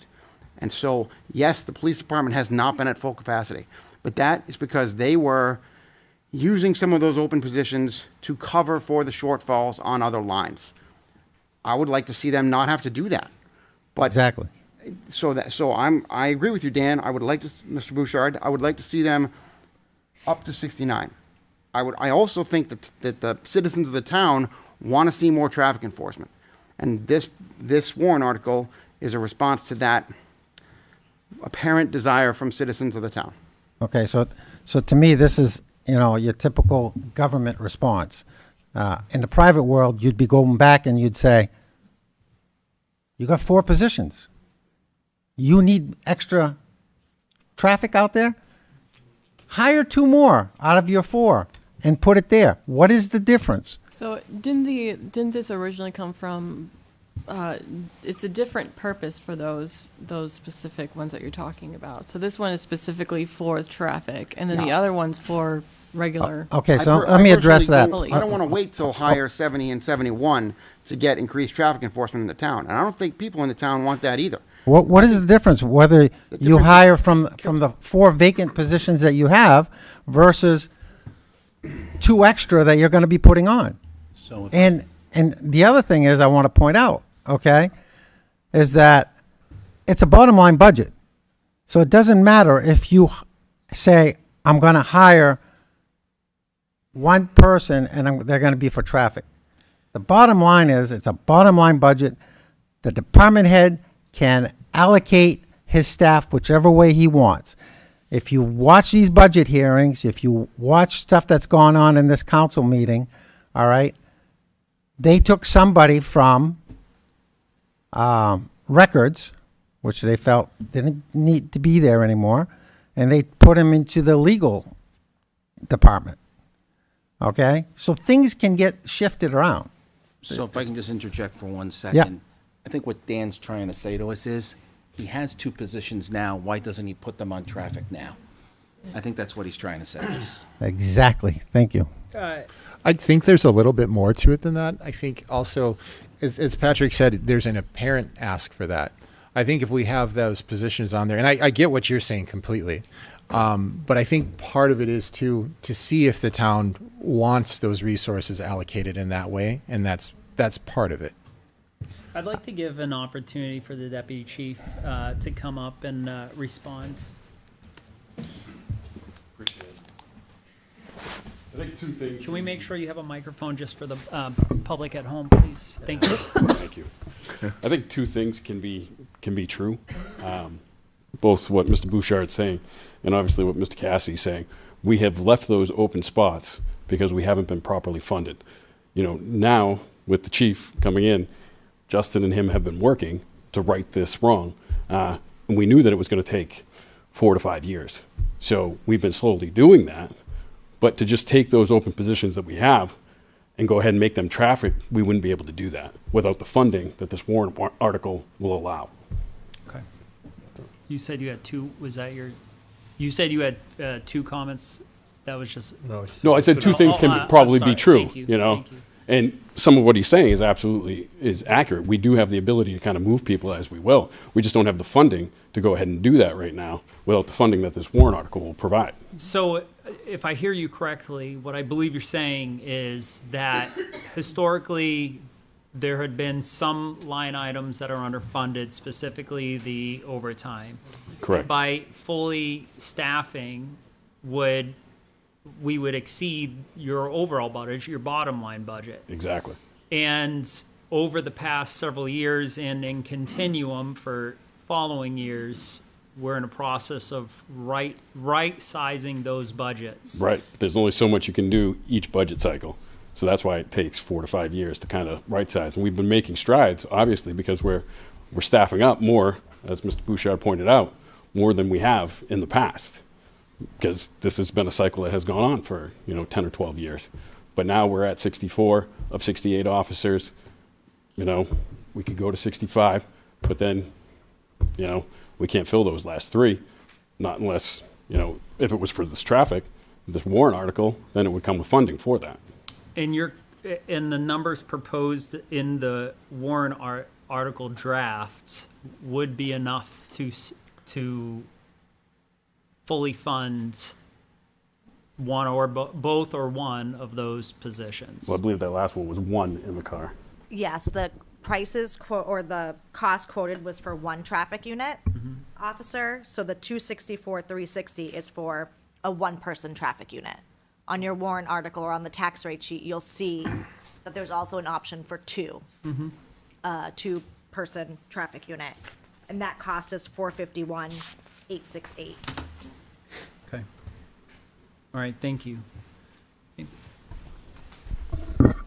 So as you think about this, all right, when you're adding personnel, you're adding extra insurance. You've already got it in the 4, correct? Justin? What do you mean? So you got 4 vacant positions right now. Yep. Okay? So we budget for their insurance as well, yes. So it's already budgeted there. So I think it's cheaper if you right-size these line items instead of adding personnel. We're doing both those things. Well, So you can say that, my Patrick, understanding but what you're it's not. saying is essentially rather than add the warrant article, then increase the police's budget in the lines that are underfunded, such as vehicle maintenance, some IT items, and all the various places. buy the 242,000 and then take the warrant article off and have them hire up those two positions. Correct. Correct. Because, I mean, That's what, I just want to make sure that that's what you were saying, so, because I don't think everyone understood where you're going with that. I just look at the whole issue with the fire department when we said last year people voted, they wanted 13. Okay? Well, if you know anything about, how the town's been operating through the years, positions were always filled, always filled. Along comes one department head who goes over his budget and decides years ago, I'm just not going to fill positions. And it bleeds into the fire department doing the same thing. Oh, I'm not going to fill those positions because I need that money to balance my budget. All right. And that's not what the people want. The people wanted 13 firefighters. All right. And that created all kinds of problems because the gentleman that got the chief's position, and just like the police chief, were handed budgets that were messed up, okay, and were not run properly. So I understand the fire department trying to correct theirs, and I can understand the police department trying to correct theirs.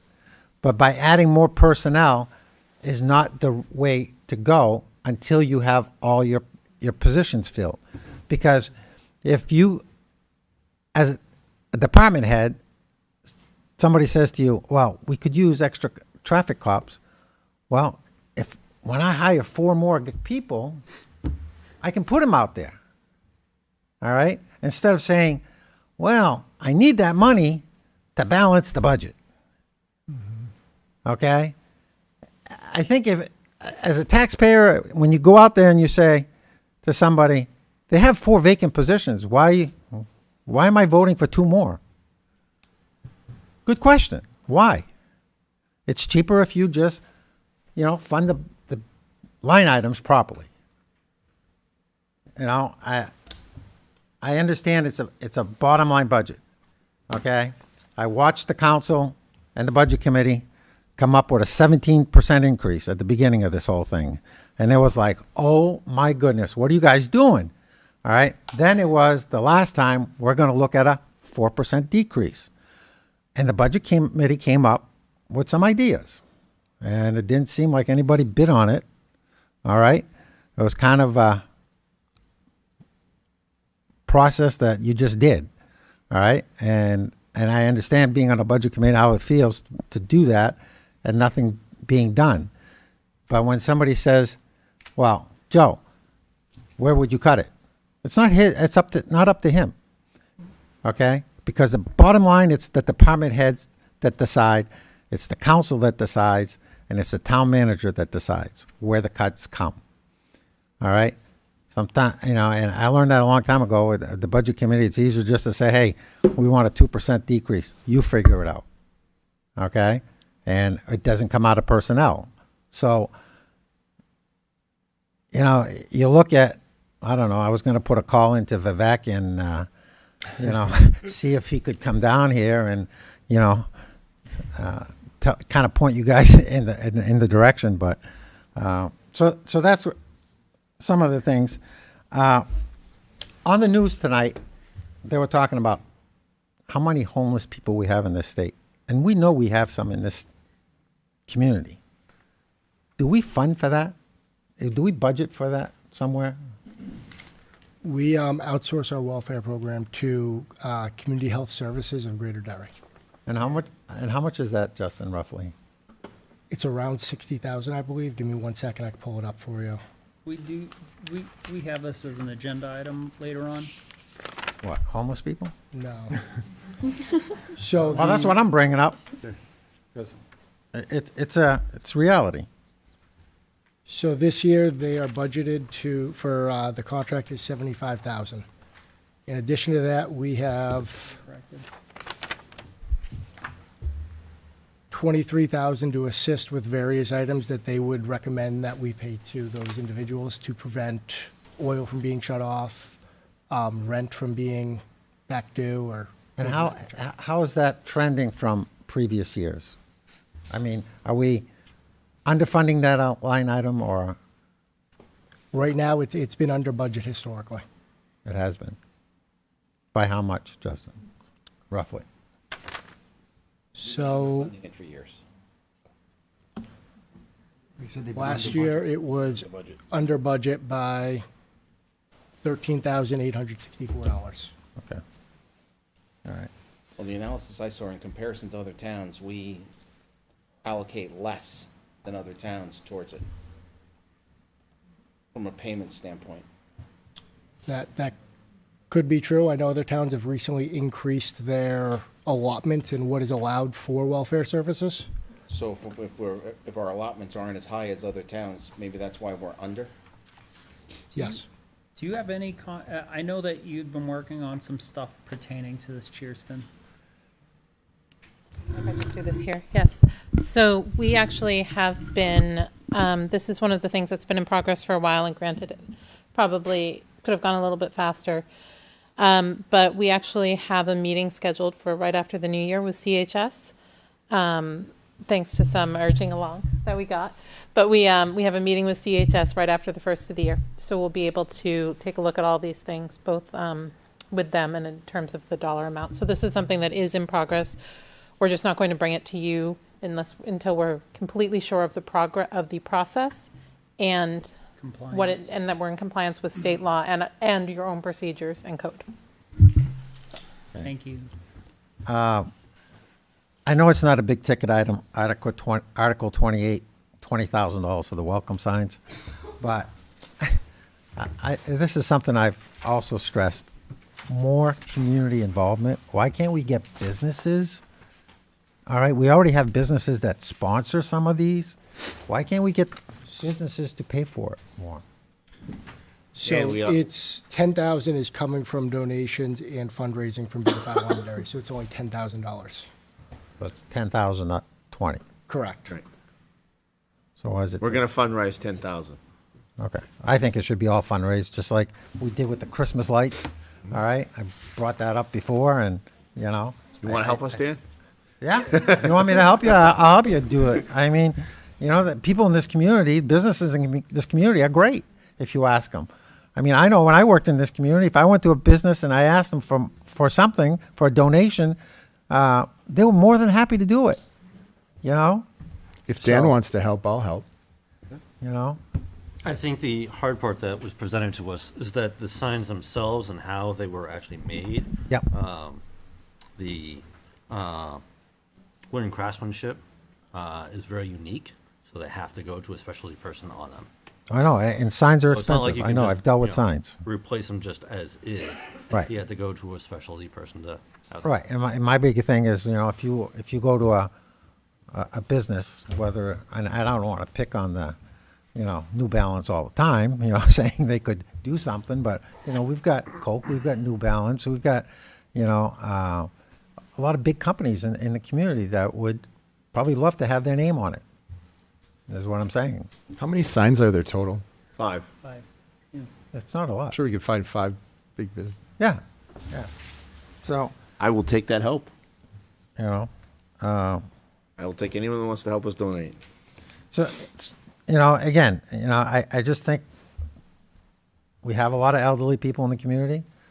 We have a lot of people in the community that are struggling.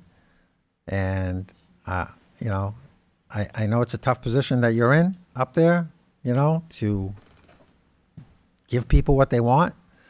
But sometimes a lot of people are afraid to speak against us, you know, services. But I know we had somebody come up earlier. She lives in town. She grew up in town. You know, she felt bad when, you know, she comes up and, you know, comments are made. I could care less what comments you make. You know, I'm just going to speak my mind because I know what I hear from people out there and what people can afford. So, you know, perfect example, when you're looking at adding positions, when you have empty positions, it's hard. It's hard to say yes to that, you know? And I think people probably need to be educated about that, you know? So, any questions? Be more than happy to answer them. I just look, I mean, when Justin gave me the list of open positions, 10 open positions in the community. That's a lot. It's, what, 1 million? It's likely less than that. But not a lot. It's, yeah. Close to 1 million if you start adding all the bennies and everything. So, Thank you. Thank you. Mrs. Bouchard. Thank you. next. One more thing, sorry. I would, this is for my wife who's at home, okay? That library, I watch these meetings, and there's a lot of attacking on the library. Stop attacking the library. There's other places to cut. Thank you. Thank you.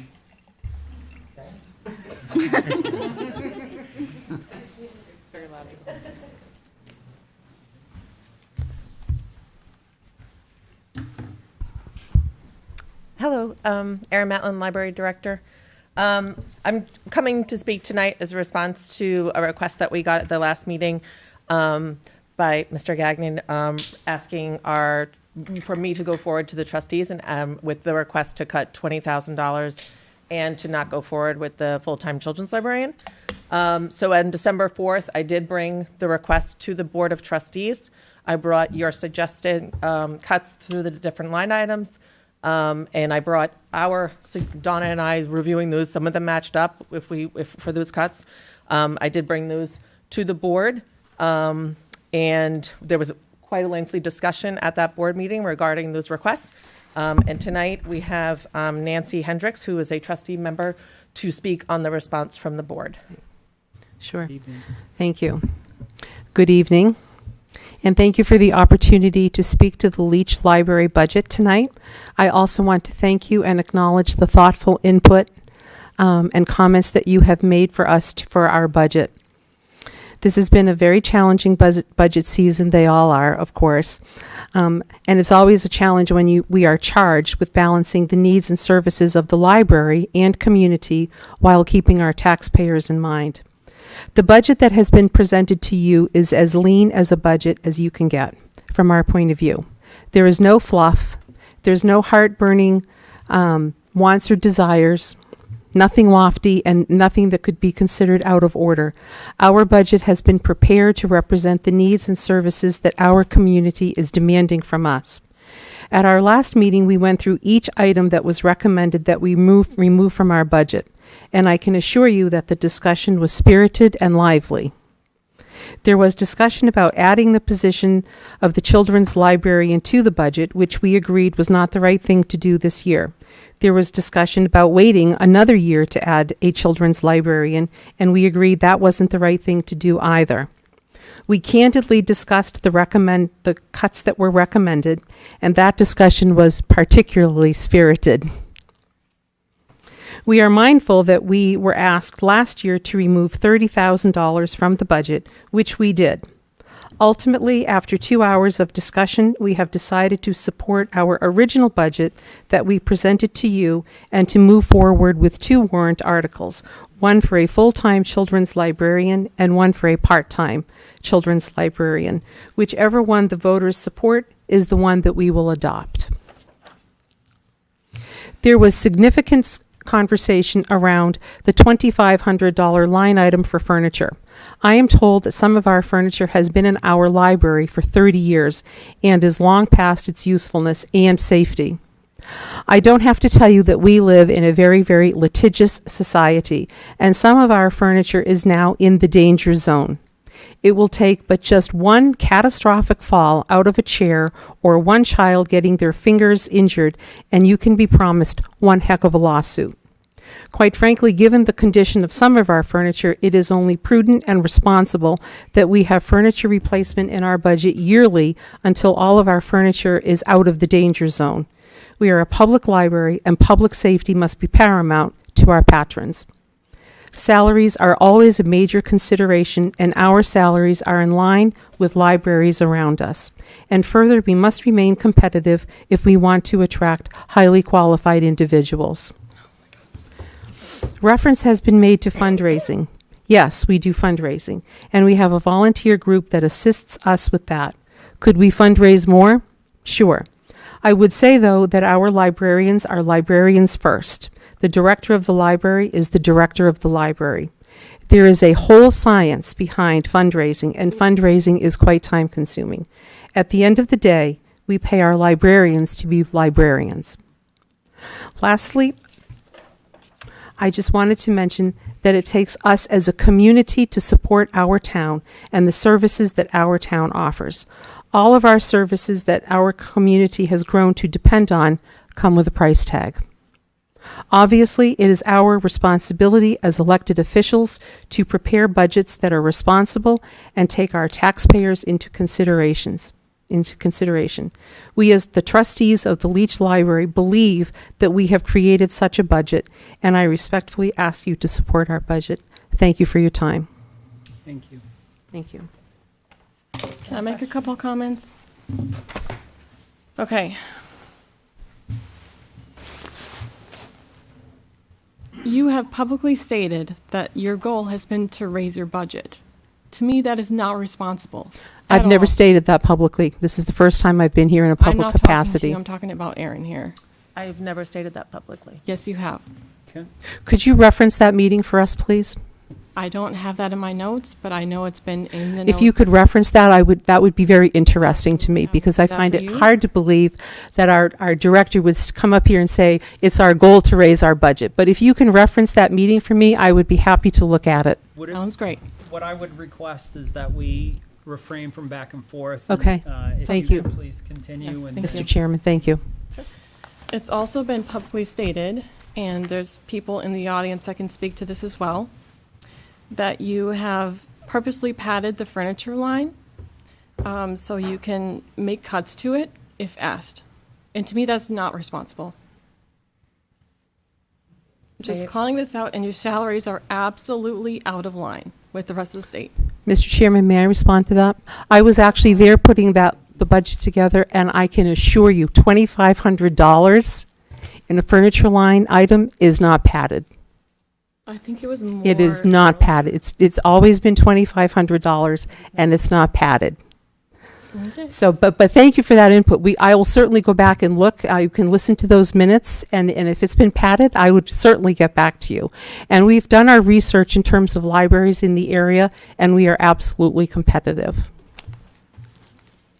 Thank you. Any other questions for librarians? Just a comment. I want to thank you for coming back and going through it and having that discussion.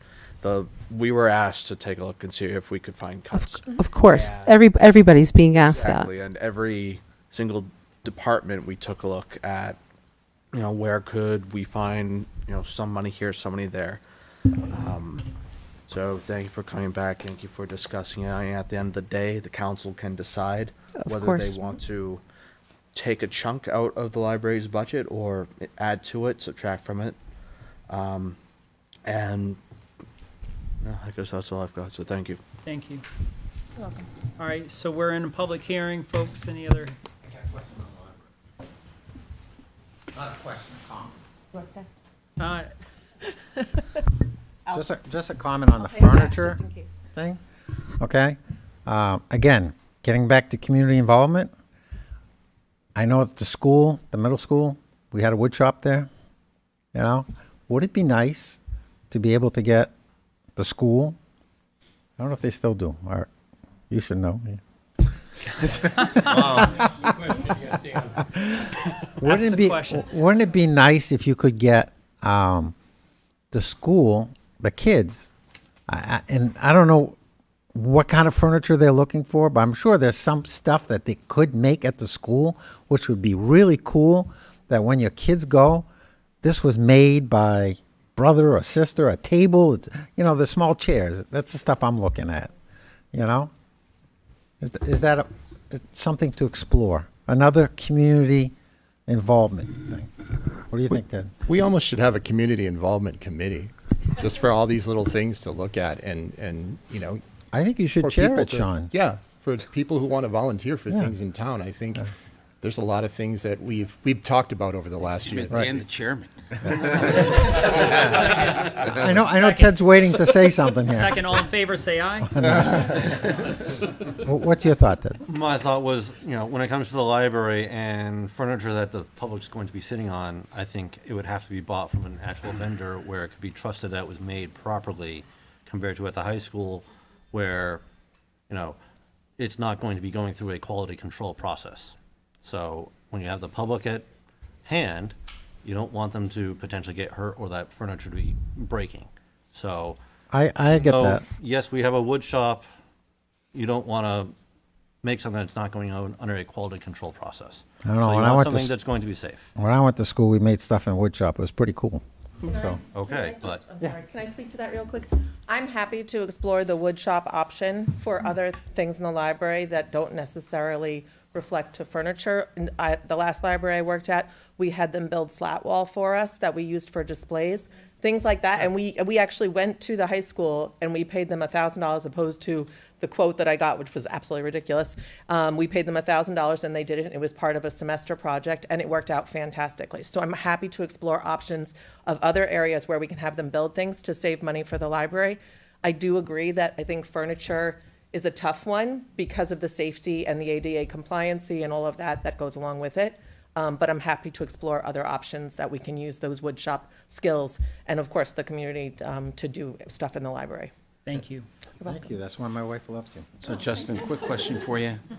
Just verifying I'm doing my numbers right here. On a $500,000 house, I'm looking at $125 to fund the library. On a $600,000, $150. On a $700,000, $175. Is that ballpark about right? You're gonna have to give me a minute here. While you look that up, is it all right if you get back to us and we have other community? Of course. Thank you. Anyone else from the community during this public hearing? And Justin, if you can please just remind us to come back. Glenn Douglas, 6 Overlook Ave. Trying to follow this bouncing ball is pretty hard when you're sitting out there and you don't have charts and graphs. At one point, it was stated a 17.5% to 25% increase if everything passes. All I want to know, because it doesn't sound like we're making any changes to anything, if everything passes, what are we talking about?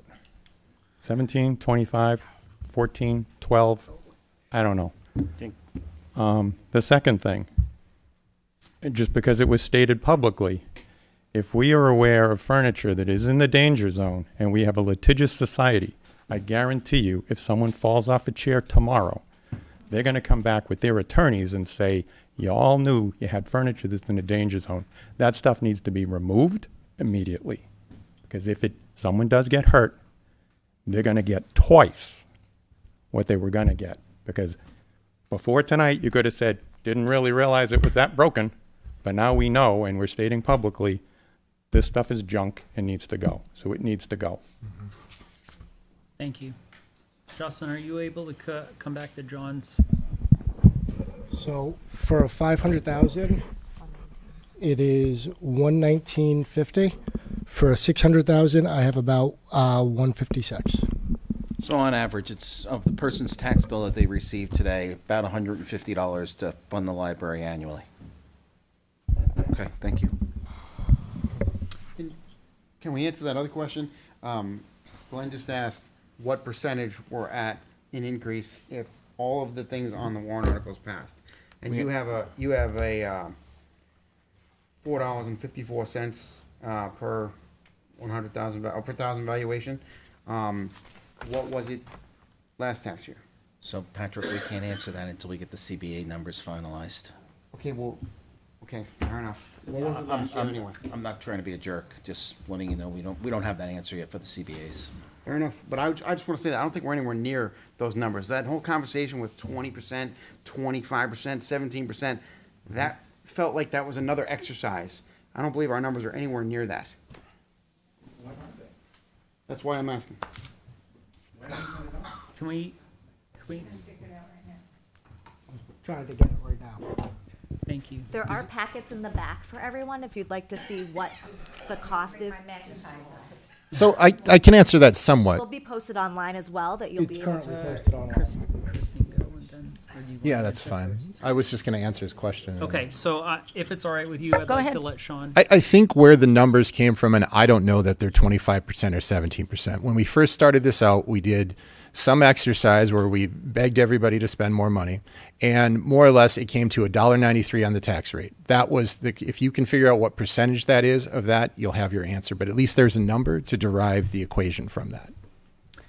Not all of us were in support of that exercise. No, I'm not to saying begin that. Definitely not saying that at all. I'm just saying that's where that ended up. I remember I wrote that down, and that's. The community asked us to answer a question of what would happen if we went to 16, 18 firefighters, if we increased all the numbers for all of the first responders. And we went through that exercise and answered their question. And that's where that 17 and 20, that. I don't rate- know if that's the number it came from. I know that was the rate at that, and I imagine that's where people derived that number. I don't know if their math is right, but I know it was $1.93 from there. So, Christine Perez, 5 Wesley Drive. So I have 3 things. One, I forgot that a neighbor told me to ask. They couldn't be here, but I'm going to go hit that one last. The next group of people that I want to bring up to you are the young working class people in this town that get up, go to work, put gas in their car, stop at the grocery store, come home, try to feed their kids, clothe their kids that are growing, and they get no help from anybody. Nobody. So that's another big group of people that are struggling in this town because they're not getting 8% raises. My other question is, I was asked by a neighbor, do you do zero-based budgeting? So you have all the people that are presently working, not open seats, presently working. You have 10 people working. They each make $10. So you have a zero base of 100. So that's your line you start for salaries. Is that what you do? Or do you just take those people and then add in all the people that aren't working here yet, that are open, and tack that on? So that's my question to you, if you wouldn't mind answering it. Because the real world is doing zero-based budgeting right now. The real world of businesses, because things are tight, they take their staff. From what I'm understanding that you're doing is you're taking those 10 people at $10, and there's your 100. Now you're adding on the other whatever number of people that you don't have, that you have open for you, and adding that on, and that's what you're calling your salary line item. So it's kind of a fictitious salary line item. Is that the way it's being done? So the way the budget is done for salaries is we take everyone in their current position, not necessarily the person, the position, what they're making in the current fiscal year, and then we add what their CBA says that we have to do for the next fiscal year. I don't know what a CBA is. A Collective bargaining agreement. So the contract. So whatever the contract states. So if that's Okay, a that step makes sense. increase, Okay, that makes sense. for open positions that are advertised, yes, those are included because potentially we could hire that person tomorrow. Okay, but you've had open positions for years. You've had some open. Some of them are still being advertised, so. I PD understand. is Some still of them are advertised. not being advertised too.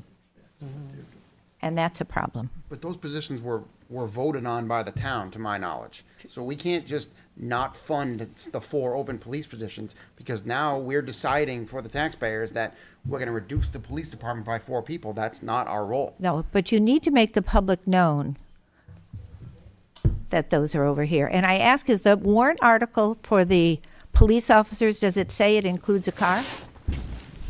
When you write up the warrant article for a If police. it doesn't, it should. Like I said, those are rough draft warrant articles. If it doesn't, it should. However, Okay, we because if also I do looked assessment. at one police officer and it's $225,000, I'm signing up. Can I, please, thank you. So there's a car, Chief. I'm just asking to say, please include that it includes a car, So that you're Perfect. being totally transparent to the budget. Okay, now my Thank you. final question, I promise, for the night is, it's my understanding, please correct me if I am wrong, that the library has taken on a new, I think this is maybe the second year, where they are part of, and I don't know, I'm going to say a consortium, that's probably not worth, huh? G-Milks. Whatever. Okay, to the tune of roughly between $40,000 and $50,000 a year, and it goes up the more books you have. Is that my understanding? $40,000, $50,000 a year. Aaron, do you want to come up and discuss? Finance director, that. Well, you should know what they are.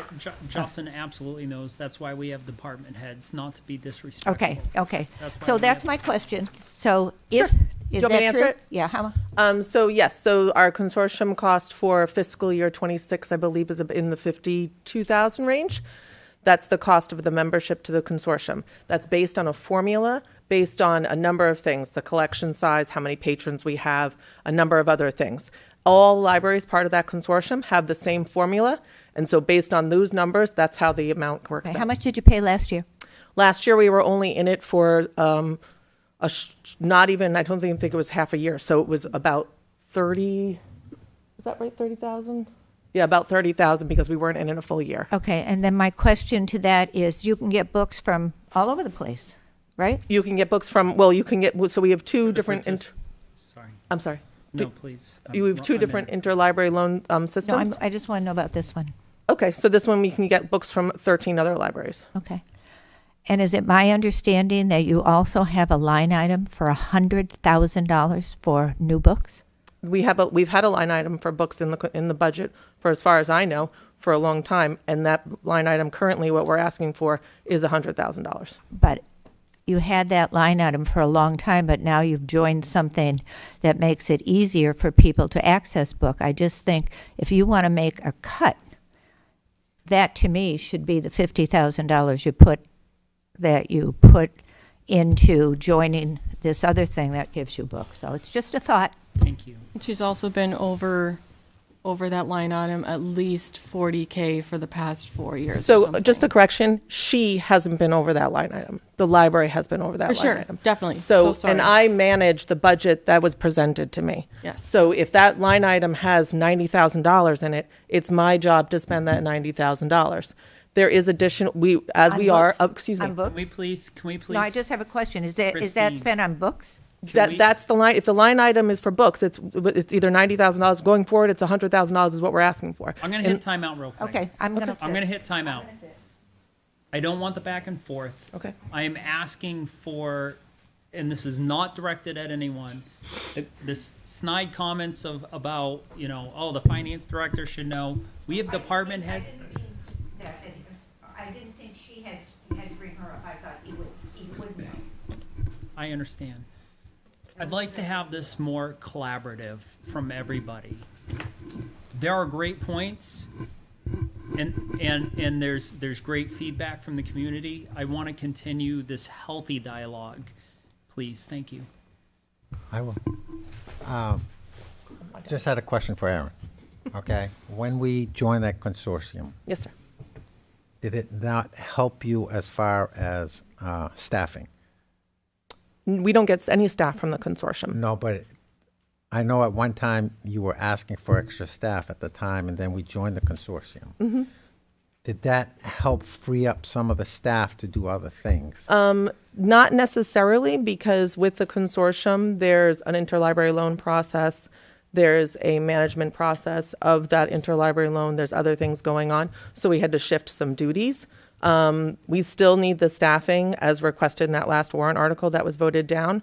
But this, going forward, this warrant article is for a children's librarian, which is represented due to the last year's statistics of our programming in our children's room specifically, and the use of the library specifically. So would you say the consortium has been beneficial to the community? Absolutely, 100%. Okay, that's what I needed. Thank you. Okay. Thank you. Anything else from the public? Good evening. Amy Wheeler, 11 Darrow Way. To Erin's point, so to hear somebody say, if I am given $90,000, I'm going to spend it, when we're talking about responsible spending, that is not okay for me. I think we really need to take a look at particularly the library spending, because I've heard a couple comments about the library spending. I've heard one person state, and she may have been speaking as a resident, that we need to sacrifice for the library. I'm not okay sacrificing. This is a really tough time. And from what I understand, the library budget has gone up about 29% since 2022. That's not responsible to me at all. So please, I ask you to take into consideration the type of world we're living in right now and really taking a responsible budget stance, please. Thank you. Thank you. Can I say something, Mr. Chair? I believe Director Matlin's comment that was implied, was she was stating that she wasn't going to spend 150 if she was authorized 90. I don't think she was saying she was going to spend every penny of that 90. I think that there's more than one way to interpret that statement, and the way I believe she meant it was that she wasn't going to overspend. Any other comment from the public during this public hearing?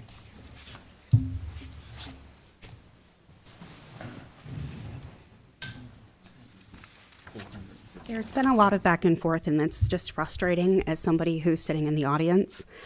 What Erin said was she spends $90,000 on books because that's the line item, because Christine asked, what do you spend it on? Christine Perez. It was an answer to that. Don't misunderstand what's being happened. I understand. I'm sorry. It's just frustrating to sit here and have people nitpick. The public is entitled to know what the budget is being spent on. You can ask. It's right. It's in the presentation that Justin put together. Historically, the budget has been over on books because we're a library and we spend money on books. I'm not saying make any type of concessions to other departments. I said that every department needs to be funded as asked. And it is not 22% from 2022.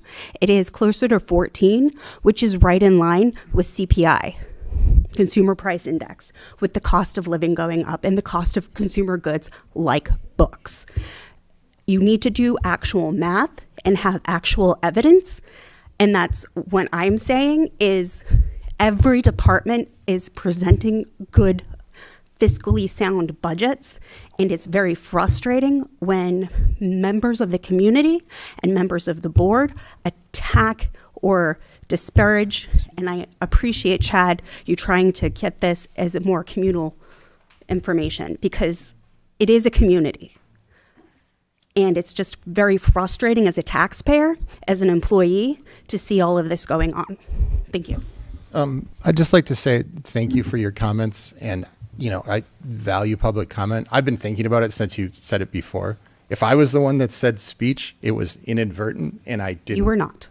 Okay. I did consciously. I'm like, I just want you to know I value all that. It was not so much that it was called a speech. It was called a speech in a derisive tone. Yeah. No, I understand. And that is not what I'm doing. I am passionate when I speak because I love Londonderry. I think Londonderry is amazing.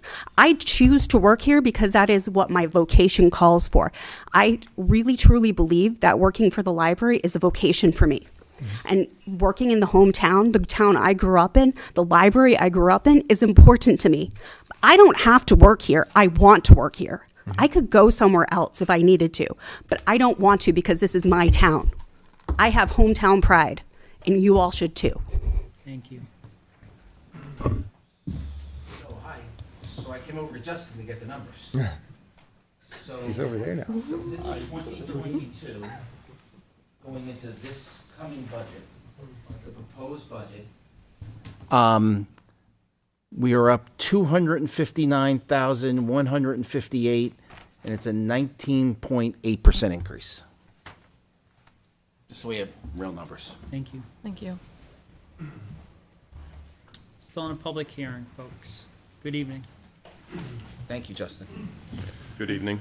Patrick Alosman, 22 Summer Drive. Mostly just a quick observation. I've lived here for 24 years, and to some of the comments about funding, my observation, just my personal, has been that over the whole time I've been here, generally Londonderry has really stepped up and funded things that we've all believed are very important. Our first responders, police, fire, and so on. And I know there's here and there are these debates. I've heard a comment made here a couple of times tonight that when departments request funding, that should be provided. I disagree entirely. When departments request funding, it is all of our responsibility, and yours first and foremost, to consider what can be done, what should be done, and what is appropriate, and when you should ask us, the taxpayers, to step up. But with all due respect, every request should be evaluated on its merits, not simply agreed to. That's all I have to say. Thank you, sir. Anyone else? So I'm talking to Ron and continuing to do some numbers, just trying to figure out if there's anywhere to go. So we talked about at 38.1 million, we were at 86% of our budget. So then I'm going through this and I add in debt service. Can't get rid of debt service. That's another 1.3 million. That takes us to 89.5% of our budget. And then if I add in the library, that takes us to 41 million out of the 44 million. I'm not including sewer. That gets us to 93.1%. 93.1%? Of, if we add, Of the so, overall. of everything. So if we take first responders, insurance, solid waste, we have to take care of trash. We have to fund being able to collect the revenue to pay for all this. We have to add in debt service. And we add in the library, that gets us to 41 million out of the 44 million. So we got 3 million that I haven't identified yet. I mean, I'm more than willing to, if someone's got an idea of what service we could minimize, I'm all in. Can we circle back to the percentage aspect? Please. So I want to do this in two parts. One, what the tax rate currently was versus what the estimated tax rate will be. You're looking at a 79-cent increase, which is 20.90%. Can you say that again for people? So the current tax rate is expected to be $4.56 based on my calculations here. That is an increase of 79 cents from the $3.77 that was the tax rate for calendar year 24. That is a 20.90% increase. The reason I want to do this in two parts is, as you guys have known, when it comes to these numbers, I like to estimate the tax rate to be slightly higher. That way, the voters, when they go in to vote, are voting for a higher tax rate instead of a lower one, and I'm not, come tax time, doing the reverse. So if you vote, and it says 10 cents, for as long as I've been here, with 1 year being the exception, every year that 10 cents has actually been slightly lower. So I like to estimate in that fashion. That way the taxpayers aren't saying yes to something lower and then kind of a bait and switch, in my opinion, type situation. If we look at what I did last year for what was approved, you're looking at $4.15 that the taxpayers approved. That is an increase of 41 cents or 9.83%. If that is what people were looking for. And for the CBAs, we're looking, I'm trying to. That does not include CBAs right now.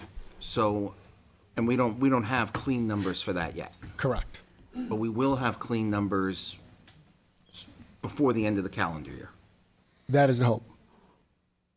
Can't be the hope. We have to have a clean number before the end of the calendar year. Yes. Okay.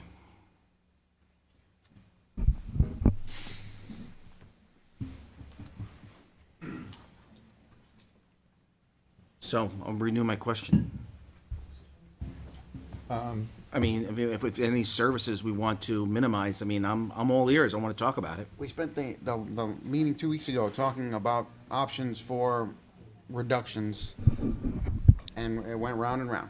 So can I jump in real quick because there's confusion? So based on the tax rate itself, it is 20.90% increase. Based on essentially comparing apples to apples for what this shows versus what it showed last year, It is 9.83%. Okay.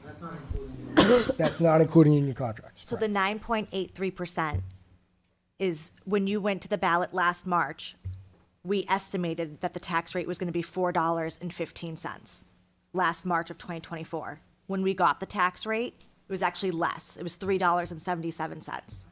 So what Justin is saying is that we overestimate at this time so that you know worst case scenario when you're voting for something, what the tax impact is.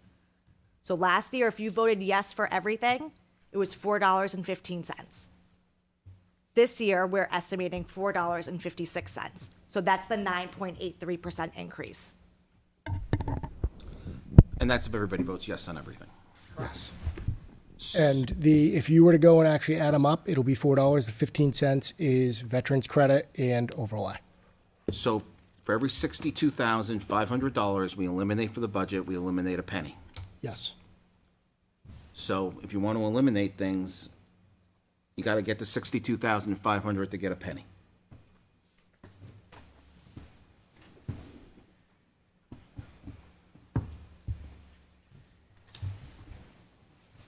Do we have any more comment from the public?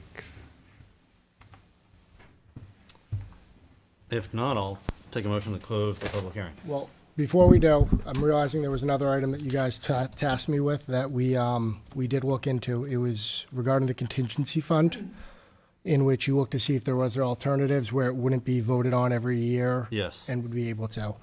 It appears that we'd be able to establish a almost similar to a maintenance fund, essentially a continuous item, like our expendable maintenance, but for various aspects. So that is something that we could look into where the money you put into it will not lapse and you won't have to vote on it every year if you're comfortable with the balance that's currently in there. The departments would still have to come to you, or myself or the town manager would have to come to you guys and request to use it. But it's not a every year vote. That's wonderful. That's great. So you can decide which one you want to go with, whether it's this one where, again, it's not, this 396 doesn't add on to next year if we were to go and do it. This 396 is done at year end and the voters have to vote whether or not they want to fund it again. And this one, I would always recommend utilizing UFB. That way it's not double taxing the voters. Correct. No, I think, can you repeat that as Chad was out of the room, that he found this other? So essentially, instead of the contingency fund, we are able to use essentially a maintenance fund, or what's the right terminology for it? It would be an expendable trust fund, with the purpose of, let's say you wanted it for overtime for public safety. It could be used for that. So we have to be clear enough or distinct enough that it can't be used on anything, but it can't be vague that we can use it on anything, if that makes any sense. We have to set a purpose for it. It's got to be parameters. Exactly. With it being a trust fund, can it be invested like our other trust funds, or no? I would have to take a look to verify that aspect, but it definitely could be with the other capital reserves and things like that. Where trust funds get a little more dicey is historically the ones that you're mentioning, you can only expend the income, you can't expend the principal balance. Where this, you'd be expending the principal, so you would need it to be liquid to a certain extent. Of course. Thank you. Thank you. Sir. So, being a public hearing, can you explain this fund more as far as how is this being funded? How is it going forward? I mean, is it, for example, let's say we fund it with $100,000. Next year, do we have to start all over again, or does it stay there if we don't use it and we can build on it? Which one? So which one do you want? Because the contingency fund that I initially have on there, Right. come next year, you have to vote on it again. That 100,000, if it's not touched, remains with UFA. Essentially, the contingency fund allows for an additional appropriation should something occur that we don't have budgeted and planned for. Okay, and how would we fund that contingency fund? Let's say it's $100,000. Where's that money coming? I know it's coming from the taxpayer, but where? I would recommend using fund balance in this, for this. Which is still coming from the taxpayer. Yes. It's still coming from the taxpayer, but it's not a warrant you're not- article you're- saying we're asking for. 25's, your tax year, your 25 tax bill Mm-hmm. will not be impacted by this being approved. Right, just like, we don't, I guess when we're doing a capital fund for fire truck, every year we're voting for X amount to go in there. This is not. Stays in there, though. Right. This would not stay in there. Okay, and The what- other option we had of the expendable trust fund, Yep. it would stay in there similar to the fire truck or a capital reserve. Similar to it, so it'd be revolving. That way we wouldn't have to Not vote on it revolving, but every it year. would be. Which would it be a carry better forward. thing I to can only do. hear one person at a time. It's not revolving, but it does carry forward. Understood. Thank you for that. So you don't have to fund it every single time. Correct. Okay. But the other aspect is with this one, where you have to fund it, the voters have to approve it each year, it goes back. Correct. So rather than it staying there and once it's approved, it can't be used for anything other than that purpose, it goes back to the voters to then redetermine if they want to do it again. So at the end of the year, the town has an excess of 500,000. So the town, Let's say. let's say the town doesn't touch this, Yep. it's as though it stayed in UFB the entire time. Okay, but what I'm getting at, Justin, is let's say at the end of the year, the town has an excess of $500,000. All right, and the council just says we're going to put 50,000 into this fund. Is The that how? voters need to approve it. But if it's a revolving fund, we'd It's not a have- revolving fund. No. It would be similar to the capital reserve funds, like the fire truck. Every year, if you want to add to this expendable trust fund, every year it would have to have a warrant article to add to it. The only difference is that it would not go away at the end. Gotcha. Now so, I got it. So it could be, so the balance would be carried over, and to replenish it would have to be done by vote. Correct. Thank you. For the expendable, yes. It's Much like Article 3. Yeah, Yes. it's exactly like an expendable maintenance trust fund, except it has a different purpose, Understood. whatever that Parameters. parameter we set. So similar to like years ago, I think it was the expendable maintenance trust fund that people voted down. And people were all in an uproar going, oh my God, how are we going to plow this? How are we going to plow that? And, we got it done, but it wouldn't be funded unless taxpayers said yes. Correct. Yes. Gotcha. Now I understand it. But we're funding it this time with UFB. Right. Starting This this. time, starting. To start This it. time. Start it. Okay.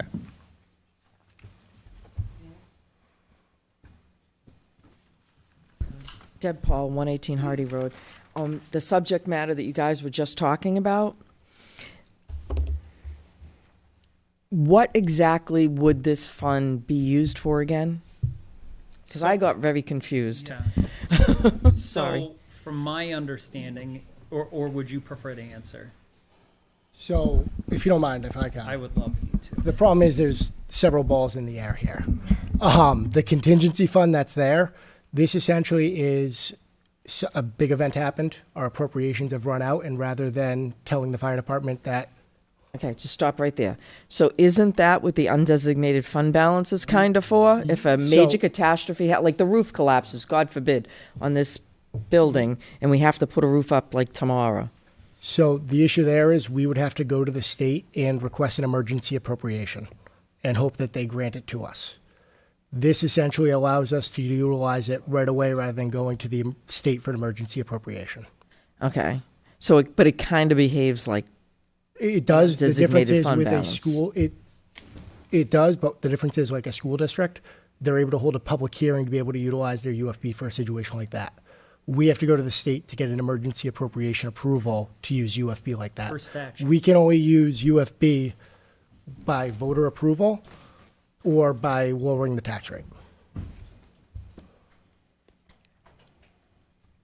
So how come the school can do it and we can't? Different And why can't we RSAs. do it that way? Different RSAs. I'm sorry? Different state laws. The school is governed by different state laws than us. Two different forms of government. No, I understand, but I just kind of wondered what we could do as a form of government. Going back, I guess, to Tony's point, maybe we need to re-examine how we're doing things. I'm just looking at, we've got all these little accounts that we're saving money in to do different things, which takes out of our regular day-to-day, year-to-year operation, and in a time when we need some extra cash here and there. I'm just trying to think it out in my head. I'm sorry. So with this, You need new legislation. I mean, you need another form of government. That's what I was just thinking. If we, Derry has board of selectmen. If we move to a board of selectmen form of government, would that, no? No? Okay.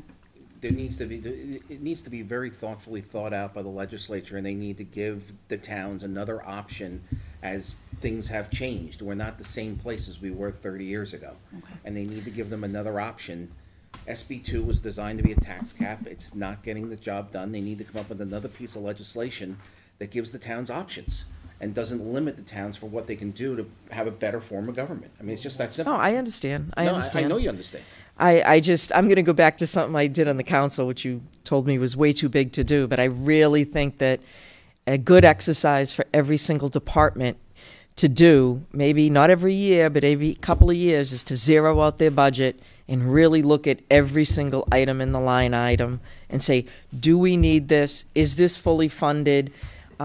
This one's short. And so that you're actually getting a true snapshot of what it costs to run that specific That's what they've done department. This year. But to make sure we don't fall through the cracks again, Ted, like Well, that that's what things they've aren't done getting with met. Justin, But if right? they do it zero out every single year, do you know what I'm trying to say? Like, I understand what you're saying, but as an exercise for them to to come in here and say, okay, these are, take out what we have to pay for bills and, employees, those Knowns. goes over there. Down in this column, we have 1, 2, 3, 4, 10 items, and we're going to go through it, zero out exactly what it is needed. Not every year, that would be crazy, but like every maybe 3 to 5, you sit there and it's a good exercise for the department heads to really reevaluate things, reevaluate even personnel and how the jobs are run. Just saying. so that is a great idea, and we actually started that practice this year with the fire department. When we established their budget, we had them go through each of their lines and essentially what's in it and how we go, and we Large sat with them corporations do it all the time, and it's And to get what I'm people saying not is to be it's- comfortable to just keep going. We did it this way. It's we a did it great this way." idea. We've started the process, and we're going to continue Great it minds. going forward. All right, thank you. Good. Thank you. Thank you for allowing me to have the intern, because they're the ones that was able to create the spreadsheet for me to be able to do that going forward. So I got a question.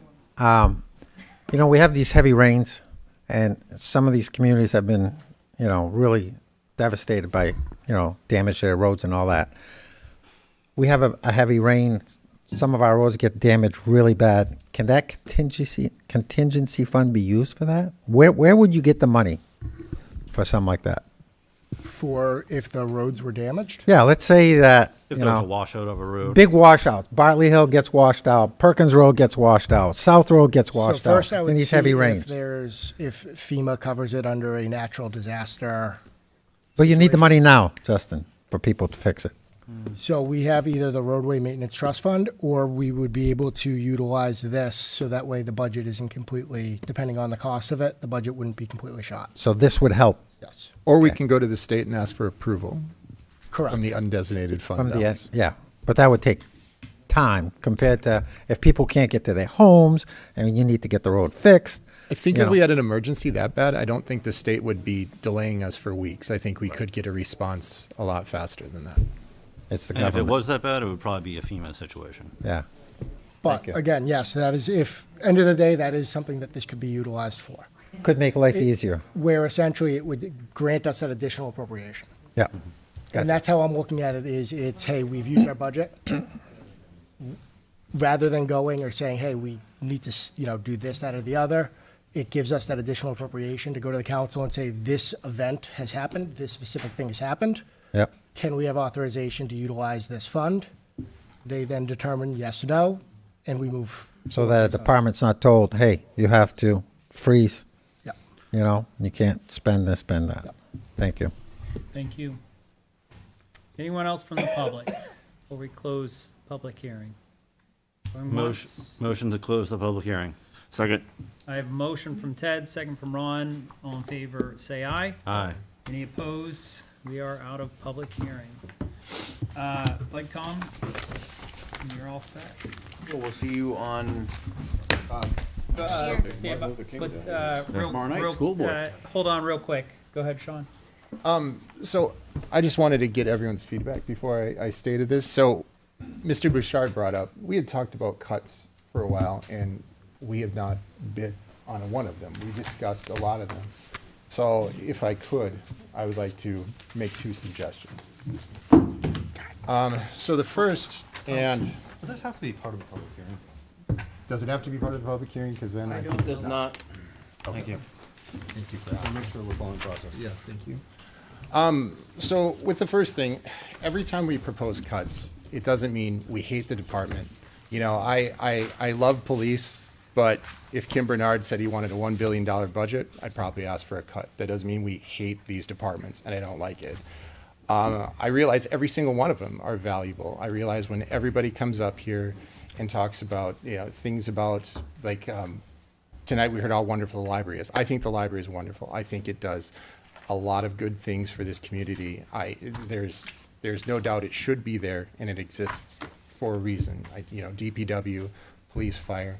But with that, we've got to, us as town councilors have to manage the store. We have to try to keep everything in line. And I prefer not to get emotional about these things. I prefer to just do facts and do research. So in the first thing, I did a little research, and I did look into the library because I wanted to see, with all the facts that were presented before, to see statistically, are we in line with other libraries? I took the 14 libraries in the state that had the budget at the level of our library or more. And part of the issue is I want to make sure that we're getting the right allocation of the money for this. So statistically, looking at our library, as far as adult programming, we were the lowest ranked of those libraries.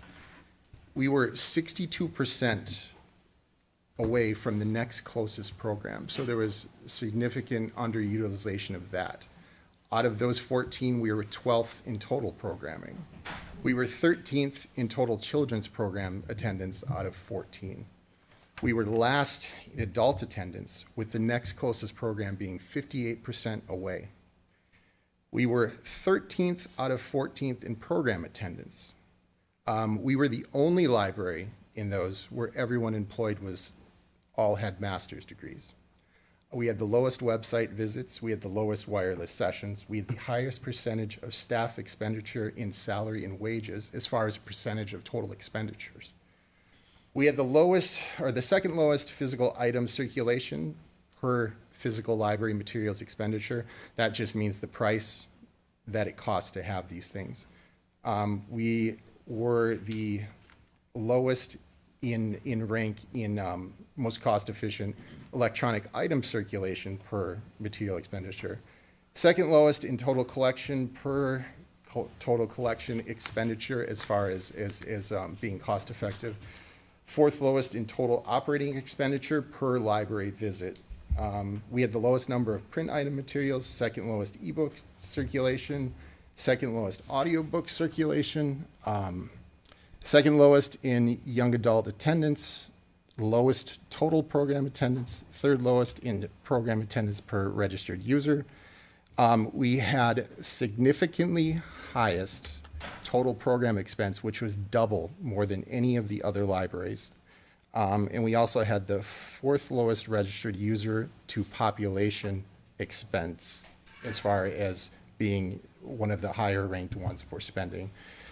So with that, I think the problem is not, and none of this is towards Erin because she actually doesn't generate the budget. She just manages the budget. And I don't, you've got attacked in a lot of this, and I want to make this is not about you. You don't create this. A lot of this is weighted towards staff salaries versus what we offer as programs. I love the library, and I want all these services to equal out and balance out how we're doing our budget. But when you look at comparable libraries that offer these level of services, the next comparable one has a budget of $100,000 less. We get 8% of raises yearly, most likely, at the library. With these, we also, and I agree, librarians shouldn't be fundraisers, but the Keene Library, which has a significant spend, their Friends of the Keene Library raised $55,000 for them as far as fundraising. So it wouldn't be the job of the librarians, but it's something that the Friends of the Leach Library could look into. With that, and since we haven't cut a thing, I would just ask the rest of the council what they think about getting this more in line for what we provide for services, because I feel like we're unbalanced. I feel like if we ask for another librarian and we keep requiring master's degrees, unlike other programs, our salary expenses are going to keep going up because we hire higher and we add percentages every single year higher on top of that, so they quickly grow out of budget and where we had. So I didn't know if there's an appetite for anyone here, but that would be my proposal, to get that to the level of services we have and get it in line with everything else, because some of our other departments are not in line, or as we heard from Mr. Bouchard, like our police, we can't afford to hire 4 police officers with our current budget, even though we want them. But with this, I think we have some price of staffing issues, and I think we've made 2 requests to the trustee board before, and came back unanswered. And so I'm left with this to ask of the council to see if we would entertain that. So here's where I'm struggling. I've been running all these numbers all night long, right? And this is why I'm struggling with all this. So for insurance, we're up $485,000. Police, we're up 1.2 million. And fire, we're up $1 million. So for police and fire and insurance, we're up $2,685,000. I'm just struggling with the whole thing. I mean, it's, so if you're looking to cut in the library, I need $62,500 to get a penny. But I'm going up 2.685 between police and fire. And I'm not disagreeing with you. Yeah. I'm just reading what's in front of me. No, it all adds up, and I just think, and I have a second suggestion after this, it's not just them, and we shouldn't be just picking on them. And in any other department, I would go through this same analysis. It's just we haven't cut a thing in this, and I'm just looking for us to show something to the community that we're willing to do something. And take the bottom line and take a number off the bottom line and distribute it. I mean, yeah. I mean that. So back before we had SB2, we had town meeting, and people would come in and say, and they just cut $100,000, and you guys go figure it out, because it's a bottom line budget. I'm not disagreeing with you. I'm just having a discussion. Yeah. I'd also like to point a couple of things about your statistics. You based your stats based off of money, so how much money that library in particular is spending, not population size. And when you compare population size by services, the library is still 3.5 people short, based off of the size of the town in which it is in. And so Keene, also I know you mentioned Keene and how many programs and stuff they actually have a head of engagement. We do not. And so that head of engagement is probably, I'm presuming, I don't know, I don't have, the job responsibilities, but it sounds like that's somebody who's responsible for programming, fundraising, and all that other kinds of stuff specifically. And with that, of course they can, fundraise $55,000 a year. They have somebody who's solely responsible for that. We don't. And so I think, comparing apples to apples, I think it's a little unfair. So, real quick, please. We had a public hearing regarding the budget. We are having town council discussion. Would it be appropriate to release the BudCom at this time? Fine. Yes. With that, I'll ask I'll thank the budget committee for their comments and time. And also for the community.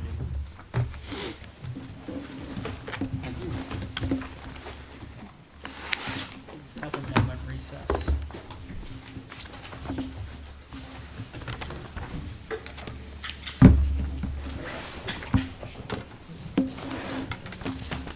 Yeah. Oh, yeah. Oh, hold on. Not yet. Just in case you Oh, have a they- question. Yeah. We just might have a question for them. No, they have to present items Right. tonight. Kristen. Cheerson. Kirsten, they have other items they have to Okay. present tonight. I'm running. Sorry. We need you. We were saying the same. Could always move them up. So would we. Those stats. I'm gonna run those numbers now. Right. Yeah. So, Sean, do you want to have further discussion? Do you want to, and again, thank you to the budget committee.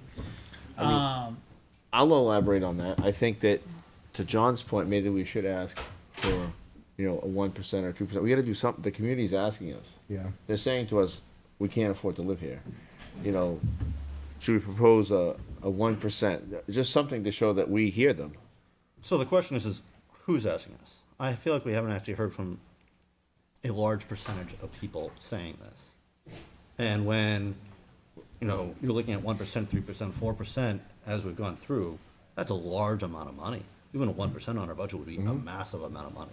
And we wouldn't be able to do that without affecting positions. Justin, That's may not I true. ask I you? chime in. We real tried. quick. That's not true. We tried 1%. Can I- No, we didn't. Can Yeah, I chime in 1%. real quick?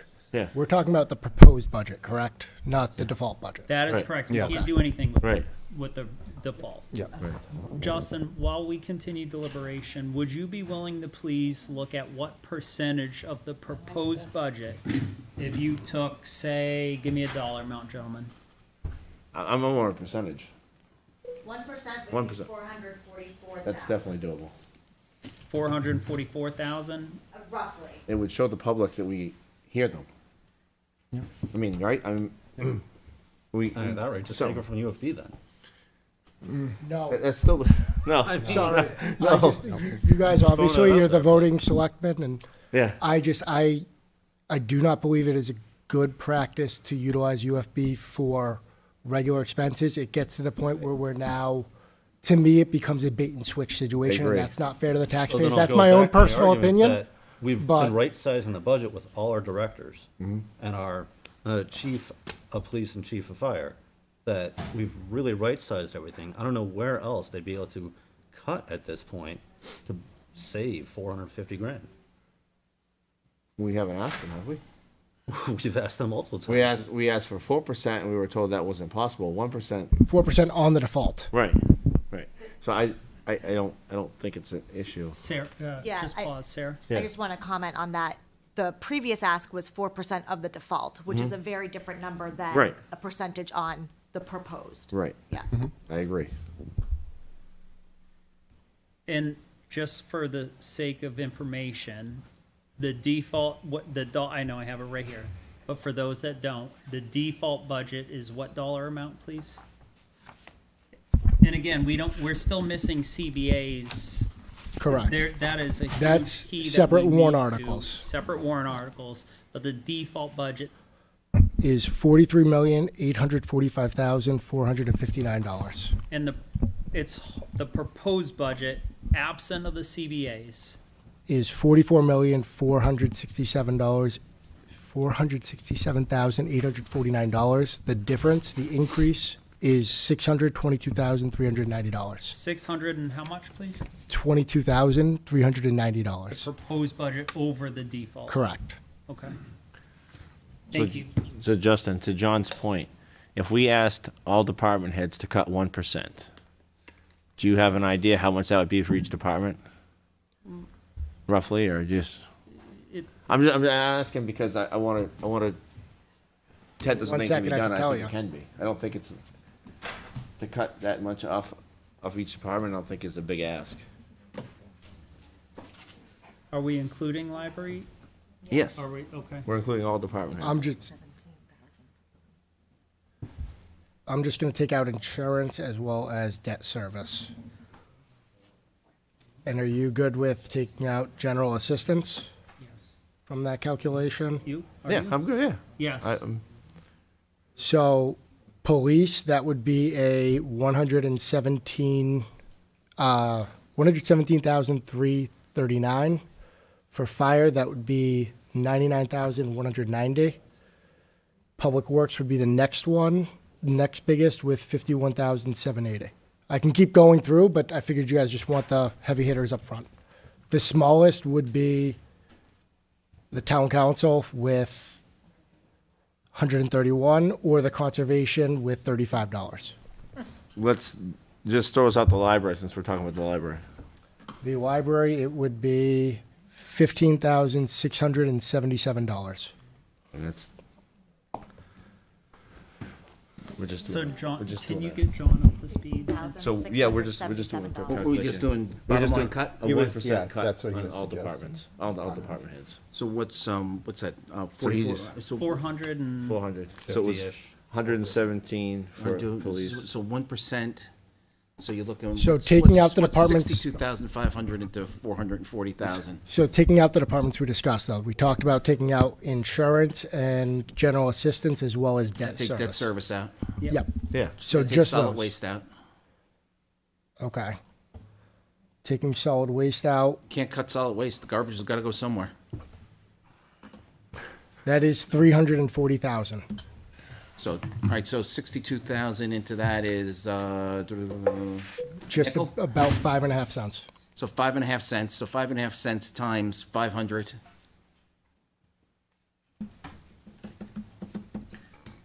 $25. Does anyone know what the median house is in Londonderry? 595 is last Beg time. pardon? Income or house? 595? All right, so 600, so $30. I mean, whatever everybody wants to do is fine with me. I mean, I think we just- have to show I something. think, we're just saying, we think we have to show something, and people are saying here that we have to. I'm not disagreeing with I you. mean, I was trying to be more specific, but I think you brought up the I general, actually like so I your was like, suggestion. It's a well, bottom line budget. yeah. yeah, you know, I mean, but if you're gonna, so the question you ask yourself is, okay, if you're gonna cut $30 off the tax bill, does that cost us any services? That's the question. I don't know the answer to it. I just happened to think of the question. Yeah, I mean, I was trying to be targeted with something where I thought things were not in line. I get it. The only other suggestion I had on that is Ryan last time had brought up the calculation between the overtime. I feel like it's a little high on the fire, and we could take off some of that and get it more, but I don't know what exactly that amount is. Those are the only two areas I saw where we could really get something. And we haven't bid on a thing, and Dan Bouchard brought it up, and he was exactly right. We should do something to show them, and those were my only thoughts of things that I could come that rose to the top. Well, though, I feel like we have done something, because originally at our meeting in November, was it 2nd or 3rd, there were a lot higher budgets, and the over-proposed budget was about 800 to 900,000 over default. Now we're only at about 600. But I think that one was just an exercise. that was an exercise. Yeah. So, right, so the killers here is insurance.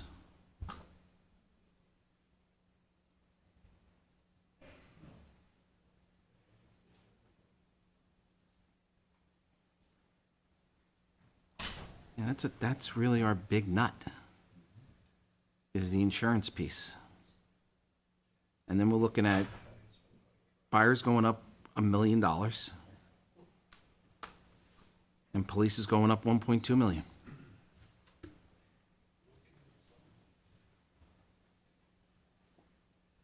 It's not that I don't understand what everybody's saying. I'm just pointing out the obvious, I guess. And when I go back to the numbers we've been running all night long. So That's why the first one I brought up, I think it would keep it in line with, and yes, some of those other places had higher population, which means we should actually be better in spending them, but in proportional spending, we're not. So that's part of the problem, to respond to what Kate said. But that was the only where I think we could, without decreasing services. And I know some members of the budget committee have actually offered their help in how to get that budget rightly in line, so it is spending in proportional to communities of the services it offers. Can I just pause you? Yeah. To the public, I'm having an extreme difficult time with the crosstalk in the public. I really want to. I value your input during the time. I value public comment. I value your input. I truly do. But I personally am having a challenging time hearing the council deliberate. And if I could please respectfully ask, if you have crosstalk, if you could kindly please just temporarily remove yourself from the council chambers.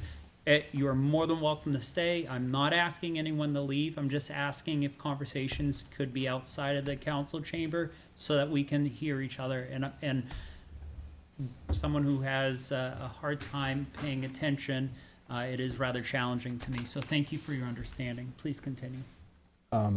Well, I was Sorry finished. for interrupting. No, I was finished. That's just the only thing where I think there's assistance offered, and I think it would be good for them to take that up if they so choose. But I do think it's disproportional for the level of services. So I think in that we could remove that and still maintain the level of service that we're having today. If we want an increased level of service, that's another story.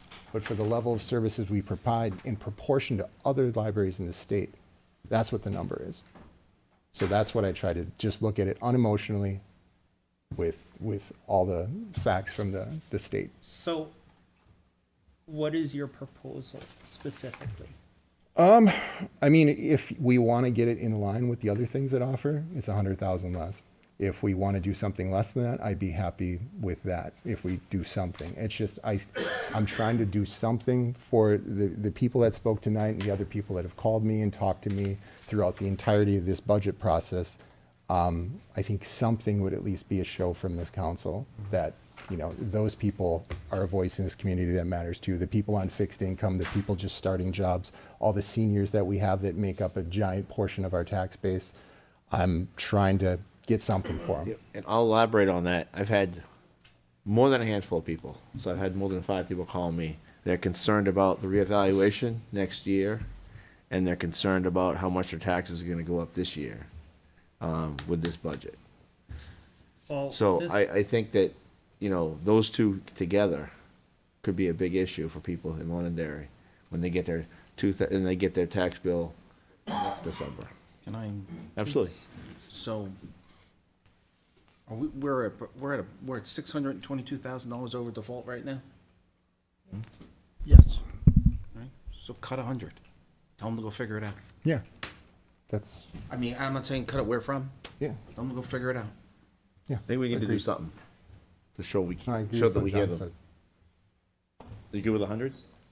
No, I'm just saying. Yeah, I'm good with it. I'm good with it all. I'm good with 622 to 522, and just figure it out. just to say we did something, Yeah. I mean, I'm not saying we did something, but if they come back to us and say that I'm cutting ALS services because you cut $100,000, I'm gonna have a little bit of a problem with that. Yeah. I think we have responsible department heads that wouldn't do that, right? I think it was right. I'm just saying, I think we have understand. responsible. And I think I'm we need to just- be responsible partners and help them with that, not just, Yeah. if they so choose. If they so choose that they want to figure it out, they're welcome to it. Tell them to go find the $100,000. Is that what we're saying? Yeah, So on a $600 home, that'll save you $9.60. it all matters. It all matters, that's right. It all matters. Okay. So 100,000 from the total budget. 100,000 from the total budget, which is currently at $622,000 over default. Perfect. Is that what we're saying? Yeah. I think we should do it fairly, though. Okay. It's a consensus. And that doesn't target anyone, so that's, Right. yeah. Just I do feel it better fairly about across that. the board. I feel bad about even picking anyone, so I'm better with your answer. I feel like we need to do something. Yeah. Hey, I'm still questioning whether the budget's gonna get approved at all over default, so, I mean. Yeah. All right. Shall we move on to next agenda item? Please. Yes, New sir. business, exempting elderly, expanding, sorry. Expand it. Expanding. Wow. Expanding elderly exemption policy. Mr. Hamilton and Ms. Summers, good evening. Good evening, Mr. Chairman. Good evening. Members of the council. I do not need this. Adrian Summers, Assistant Assessor, Steve. So we have been asked to talk about possibly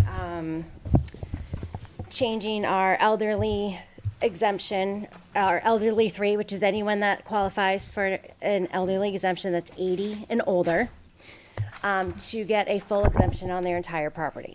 So it's 100% full exemption. Right now, they're receiving, if they qualify again, a $300,000 exemption. So we're going from $300,000 to a full exemption on those properties. Hey, Adrian, this is something the town of Wyndham already does, right? The town of Wyndham does do it, yes. Okay. They are the only town in New Hampshire Right. that offers that. Well, they are a neighbor.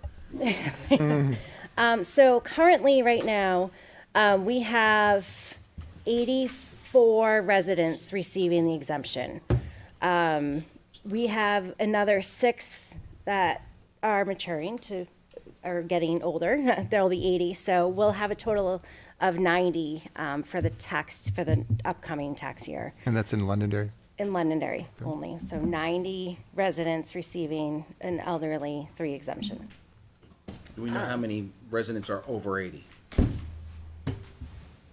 Total residents or just people that go? So I'm talking about people who qualify for the exemption. So in Wyndham, if you're over 80, No, you still have to qualify. you still have to qualify? You still have to qualify, Gotcha. yes. Okay. Thank you. I think there are only a handful in Wyndham that do qualify for that. What's the qualification? Okay, so in Londonderry, it's an income and asset-based. So income can't exceed, if you're single, 48,400.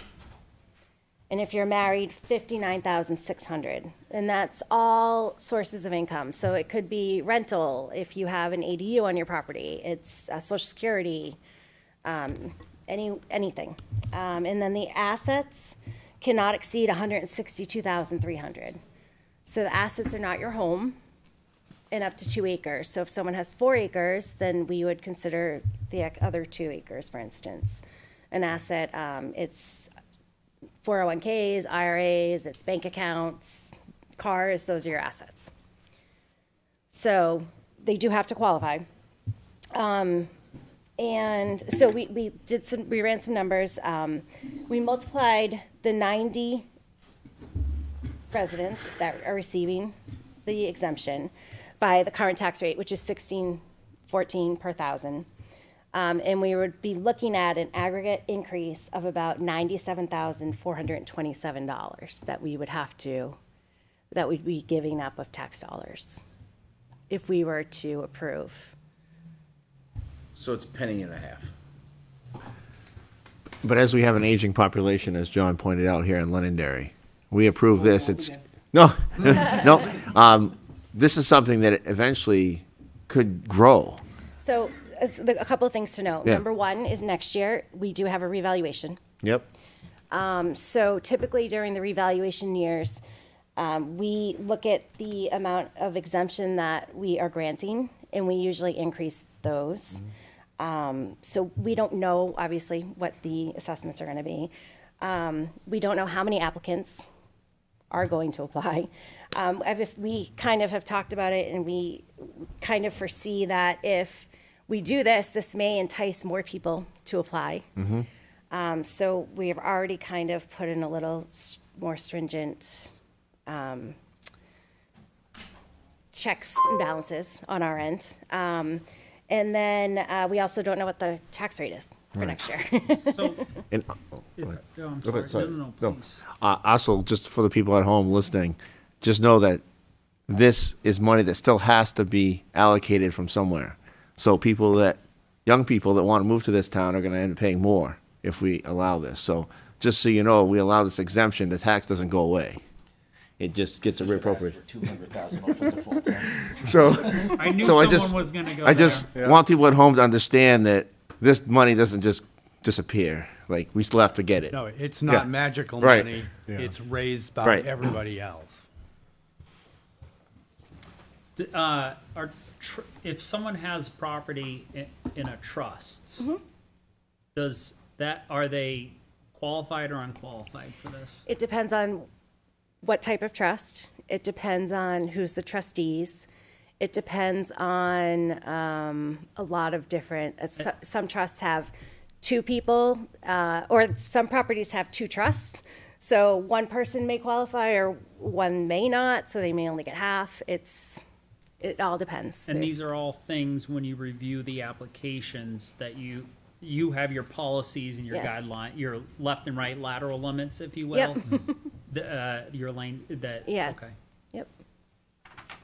So again, just to the council, we're having an initial conversation regarding this and just gaining a better understanding of this. Any other comments regarding? It needs to be a fast conversation if we're gonna put it in place anytime in this century. Yeah, I don't want to vote on it tonight. Okay. Right, to be effective, it would have to be adopted prior to the June billing in 2025. We're going to be coming to you with recommendations about changing all of the benefit amounts based on the results of the revaluation. But if you decide that you want to adopt this full measure, it would have to be in place for that June bill so that people wouldn't get a tax bill. Otherwise, we'd have to process abatements for the 45 people who would get a bill in June and then would not get a bill or have a liability in December. So, If you could also bring us options for if we didn't go all in, maybe if we went further in. well, and that we can do that in the process of making those recommendations. We usually bring those to you in early fall of the year of the revaluation. Could I also ask that forecasting out 5 years, based on our current population and how we're growing in an elderly direction, how many more people would I guess be eligible for this?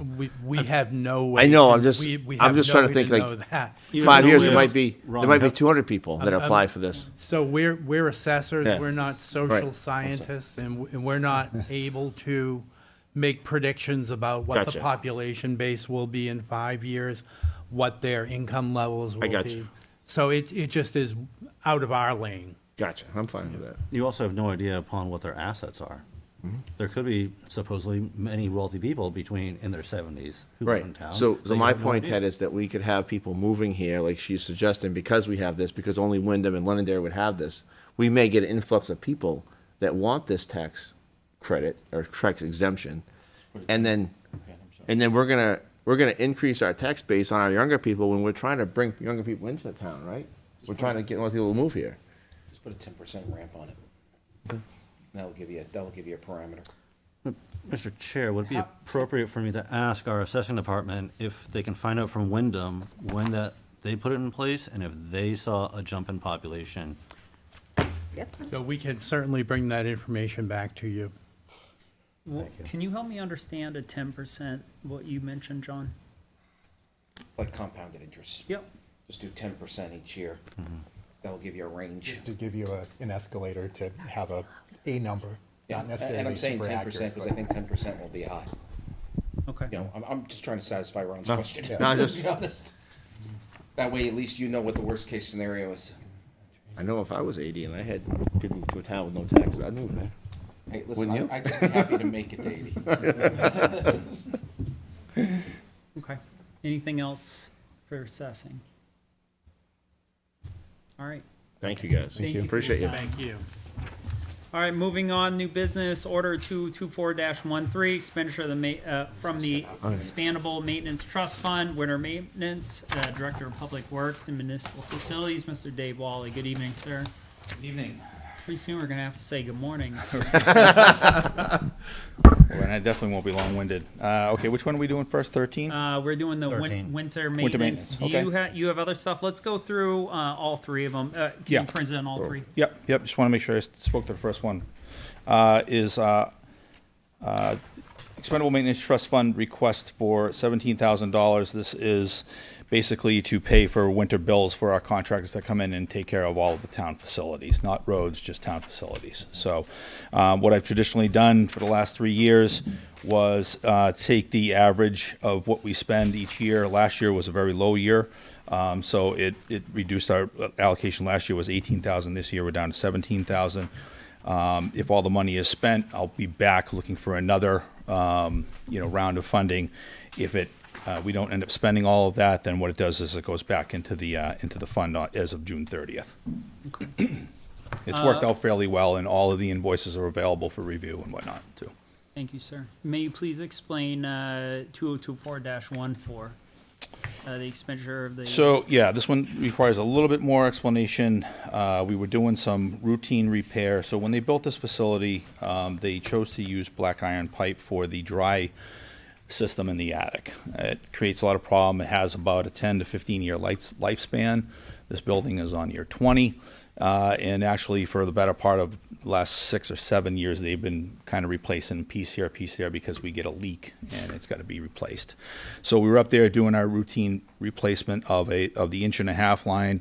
When we found one of the main lines that we already had one repair clamp on, the actual gaskets at the each end were significantly leaking. So that's a problem, because if the main line, the 4-inch line that feeds the whole system up there, were to fail, especially at the joints, then you're not getting water anywhere. It's one thing if it's a little 1.5-inch line. So I talked to Justin, we deemed that an emergency right then and there, and I told them to proceed, go get the parts and let's get everything done while we're up here. It was a little bit of a complicated repair because we had to actually build some staging and whatnot up there, so it took a little bit longer than we wanted to, but nonetheless it was important to get it done. So that repair ended up costing a total of $6,337.87. Okay.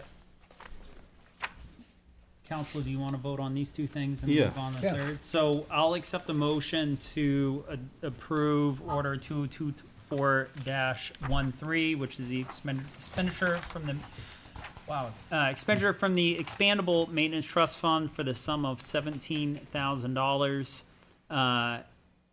for the winter.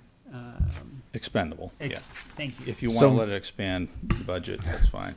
So moved. So I have a motion from Sean. Do I have a second? Second. Second from Ted. All in favor, say aye. Aye. Any opposed? Chair votes in the affirmative. Do I have a motion to approve Order 2024-14? So moved. Motion from Second. Ted, second from Ron. All in favor, say aye. Aye. Any opposed? Chair votes in the affirmative. Thank you. Dave, do you want to talk to the winter operations plan? I do. Thank you, sir. Thank you. Is that very different from last year? Thank you. Thank you, sir. Not so much, no.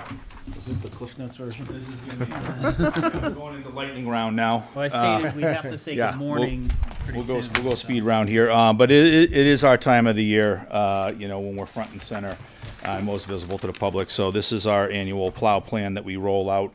I've updated the statistics, and I'll just point out a couple of important ones. We are down 2 personnel going into this winter, 1 full-time vacancy, still have not been able to fill that, and still 1 gentleman out on deployment. It causes a challenge, but we'll get through. We have, in fact, added 1 more road mile, so that's 2 lane miles in this plan up on Calla and Clover Court. We've now accepted those from the contractor that completed all their work, and the roads topped and paved. So now we will be assuming plowing and winter maintenance for those roads. So our lane miles have gone up. Still not doing anything with sidewalks as far as winter maintenance is concerned, but the schools will still do the portions out there that affect their area. Over to page 5, just going over numbers, and since it's appropriate because we're talking budget, we did see an increase on sand with our bids that came out in July. We went up $3 a ton for sand. So it's important to point that out because we have made progress. We went from 25,000 up to 30,000. I didn't do any try to move that marker this year because we were focused on other items within the budget. But you can still see we got a significant deficit there on that line, and we've got less buying power now with them being $3 more a ton. So we've got room to improve for sand. But we did just haul in our allocation for this year to get it in the yard and stockpiled. So salt, you can see that we made excellent progress over the years. We're pretty well budgeted right where we should be. I know that if you look at our average, salt has stabilized as far as in the market this year. Our prices are exactly the same as last year. So we're doing well there. I just want to highlight real quick, Dave. On your notes, it says salt is purchased from the 2 low bid suppliers. Correct. Thank you. Yeah, we do the average of the 2. It's important to have 2 on the hook because sometimes if one vendor his well runs dry, he loses the bid on the ship coming into the port. It's important to have another one that we can gain from. So, thank you. and they're not off. You can see they're only off Correct. by about $1 per ton. Yep. So we have so far had 5 operations, and just those 5 operations have been, we've used 450 tons. We ordered in another 300 to replenish it at a cost of about $24,000. I just want to, point it out that winters have changed, so a lot of people think, oh, wow, we're not plowing a lot, so we must be saving a lot of money because we're not plowing. Actually, the types of winters we've been experiencing the last 5 to 6 years are almost a little bit more costly because we have these long, drawn-out types of events, and like so far, we've already salted 5 times. Well, it's because we're getting precipitation in the overnight hours, and then it warms up in the day, but nonetheless, they got to be dealt with, so we're ready to roll in the morning. So we're using a lot more salt. When we're plowing, it's just, the man, the fuel, and the truck, But when we're salting, we're dropping $75 a ton out the back. So it's a little bit more costly when we're salting. We'd much rather be plowing. So just food for thought, because a lot of people get, confused about that, we haven't had to plow, so we must have plenty of money in the budget. And it's really not the case. Depends on the precipitation amount. And, again, just good news. I talked about this during the presentation of our budget at the early part of the season in November. We do have 3 new trucks that we received, so thank you very much for staying committed to the vehicle replacement program. That's a big bonus, and still work to do. We had a truck hauled back the other day by a tow truck, but fortunately, it was just a minor repair in the radiator and whatnot. But the cost of everything is going up. The new trucks that we just bid out for the next budget cycle that was approved by the voters, those truck bids we saw go up to $225,000 a piece, whereas a few years ago we were around the 190 range. So, and 18 months lead time on trucks. So the value of the equipment has certainly grown. You'll see that number reflected that in just plow equipment alone, the town's invested a little over $4 million. Totally, we have over $5 million worth of equipment down there that we maintain. Moving on to page 13, and I'm sure that the boys in blue in the room would appreciate us calling out about the parking ban. They're busy enough. They don't really need to go over there and remind you what should just be an obvious thing. When it's snowing out, please don't be parking in the street. Even in these overnight situations where you don't think that it's going to snow, but yet we get freezing rain or sleet and whatnot, and these are large trucks, it's dark out. We're putting the salt down on the slippery surface, so we would appreciate having all the room that we possibly can out there. So this time of year, you shouldn't be parking in the street overnight or in any part of the right-of-way. That means the shoulder. Just because you're not on the pavement doesn't mean you're not parked in the street. When you're parked right on the edge of the pavement, you're no better off than if you're actually out on the road. A little bit of consideration goes a long way. On your night with trash barrels, try to time them, putting them out there. Pay attention to social media. Sometimes they will cancel. It's not often that they do, but sometimes the trash carriers prefer to move it a day. It's a little bit safer for their men and women to be out there collecting the rubbish. And to that, if appropriate, I know that some homeowners will carve out past the curb. Yep. On the grass. I mean, it's already frozen. Yep. And put the receptacles there. Yep. I know a couple people, myself included, who do that just to get it out of the road. I know that the trash trucks have a pretty far reach with their They do. equipment. Yeah, and can retrieve it without Yep. any issues, or even without leaving debris. Yeah, anything that common sense can come into play here and help us all out to get through it. I mean, when we're in an event, it's everybody. It's not just us out there. It's really working with the public and the police and fire and whatnot to get everything taken care of and get life restored back to some normalcy. And kids' safety. If we ever get back to having really big snowbanks out there, don't let the kids play in them. Don't let them build forts. Keep them away from the road. Personal items, get them out of there. Your Christmas lights after the holidays, take them down. Trailers, things of that nature. Any of that stuff that's put out there, should the unthinkable happen and we come in contact with it, we're not responsible for it. Just be patient with us. If you have any issues, I'll point out. We have an illustration on page 14, and there is our our policy about mailboxes. If we have time. Once we're caught up in our duties and what have you, and we can free up a person or two, we'll go out and make those repairs for mailboxes that we damage. And so just be patient. A lot of things is we're becoming more and more popular on social media. I get a lot of instant messages and Facebook posts and stuff like that. Bear in mind, I'm a busy guy too. I'm out there with the crews. We're running around and whatnot. Please just give us a call. All right. The main line is 603-432-1100. Leave a message on extension 193.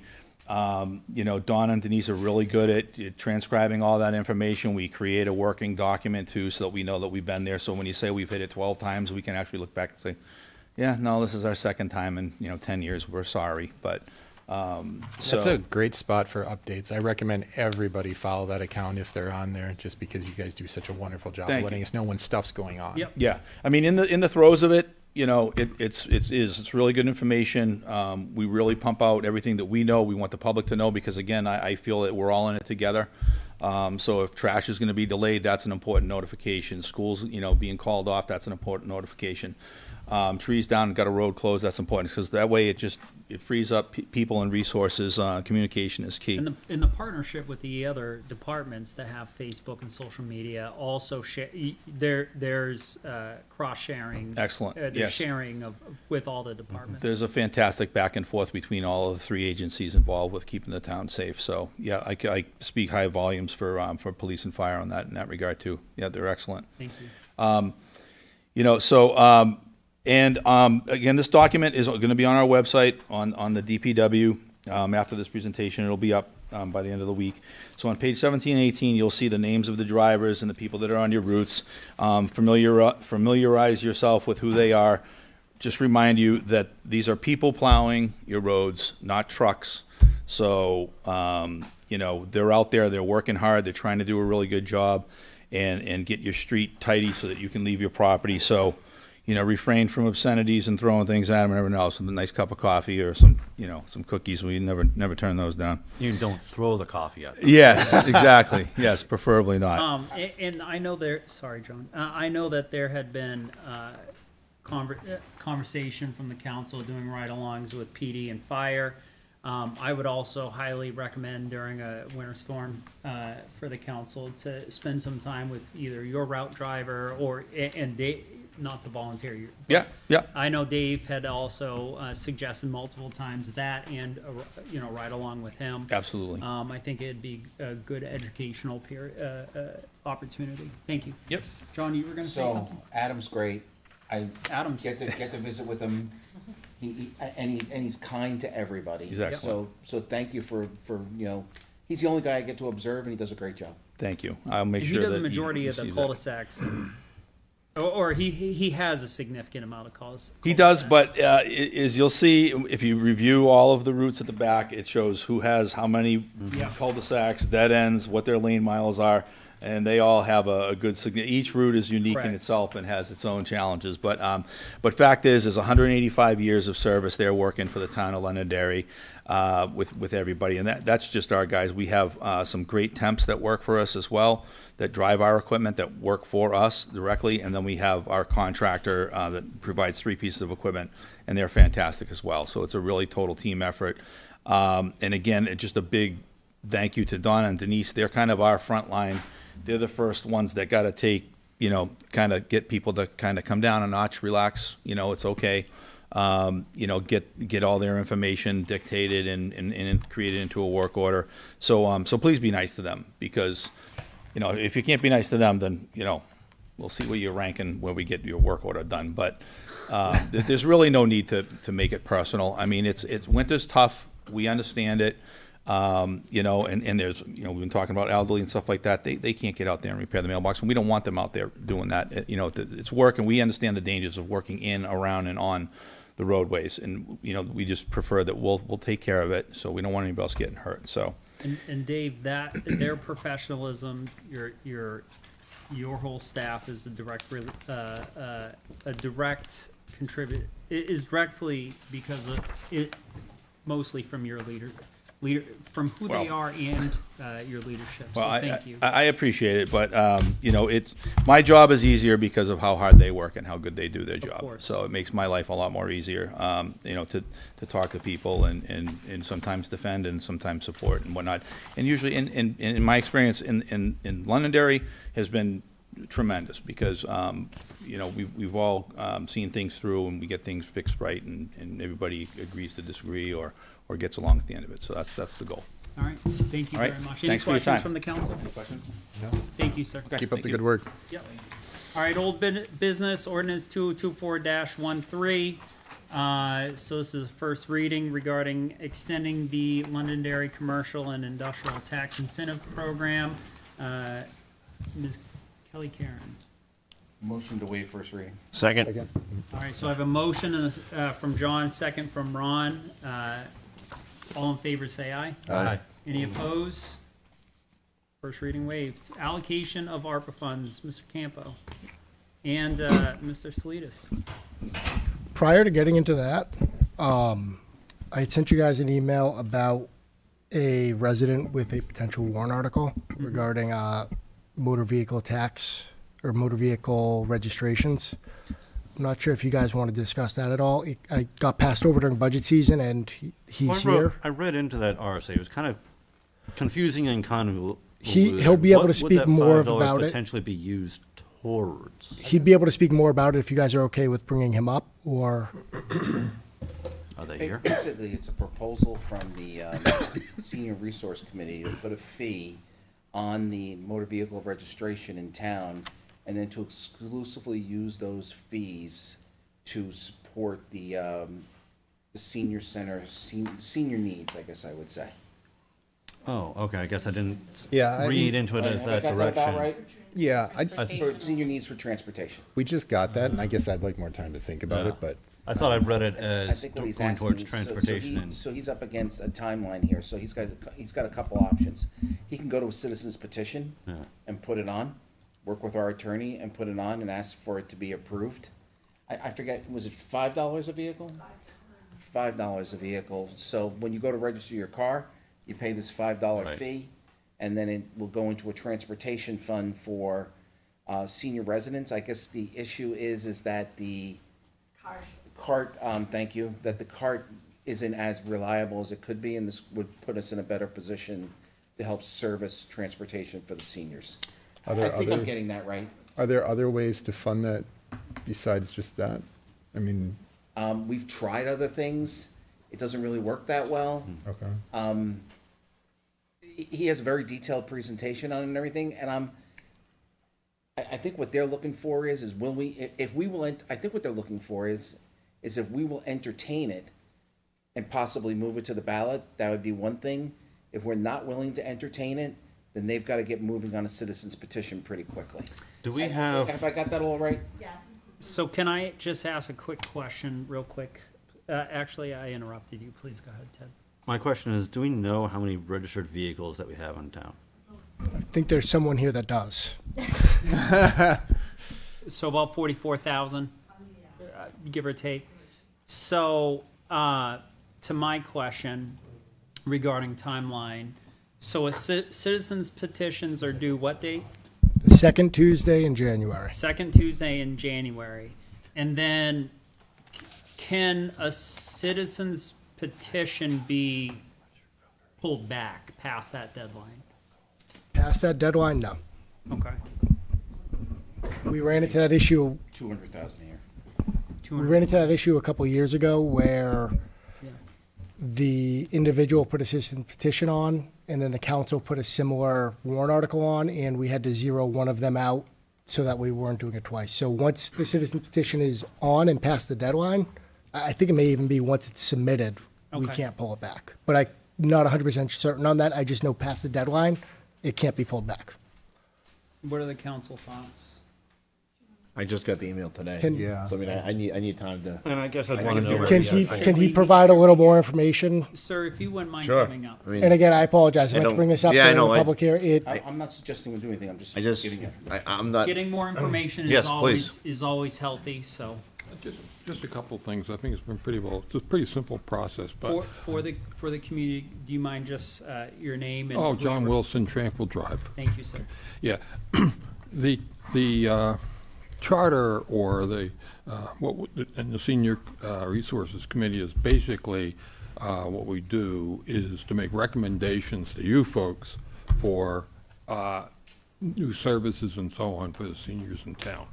So we have effectively done that, and we're requesting, I guess, that you put this warrant article on the ballot. Now, we're kind of an unusual group because we're we're not elected or anything, but the process is to give you the information, for you to make the decision.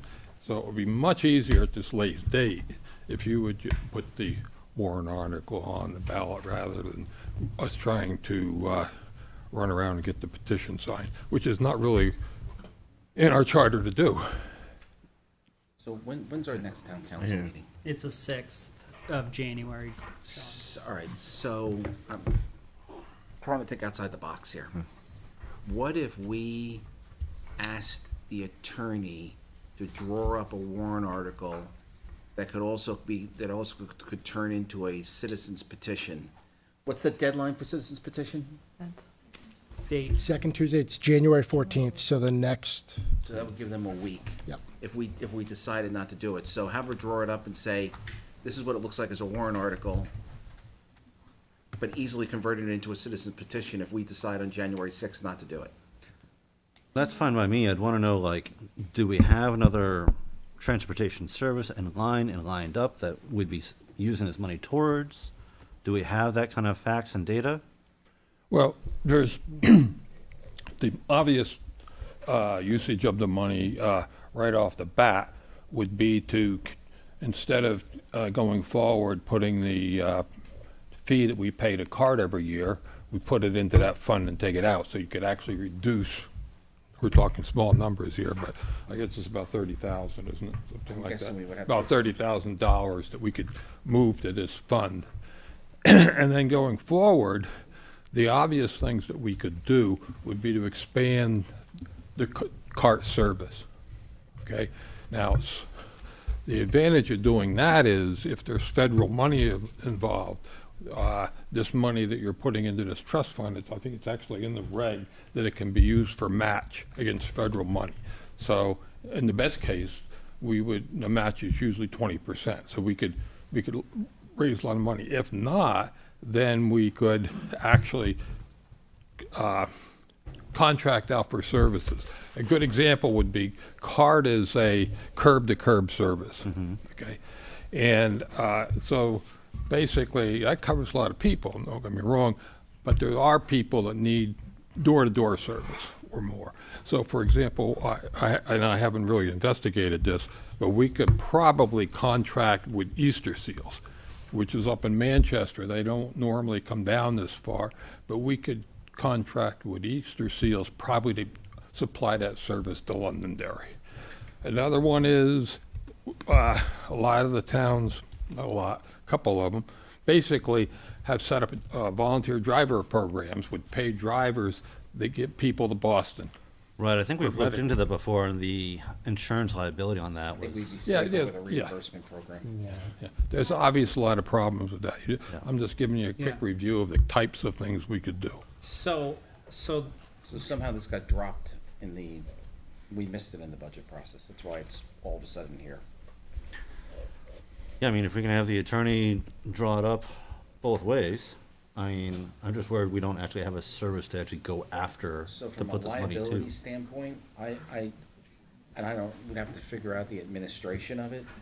I think we're a lot safer doing a reimbursement type of policy so that, they submit their receipts and we reimburse. A little more information too. Yeah. We're not the first. Yeah, Derry's been doing this for years. Derry has that fee. Manchester and Bedford. And then Bedford's doing it, and Manchester. Yeah. Johnston. Would you guys be able to come back at us with who they're using? I beg your pardon? Would you be able to come back at us with who they're using to transport people?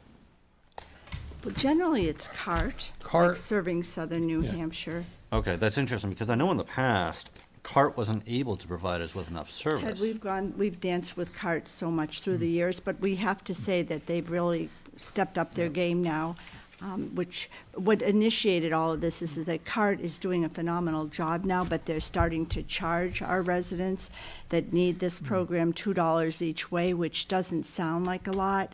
But, as we heard throughout the evening, $9 here, $4 here, it adds up, especially when you're on a fixed budget. So that's what initiated John bringing this to our committee.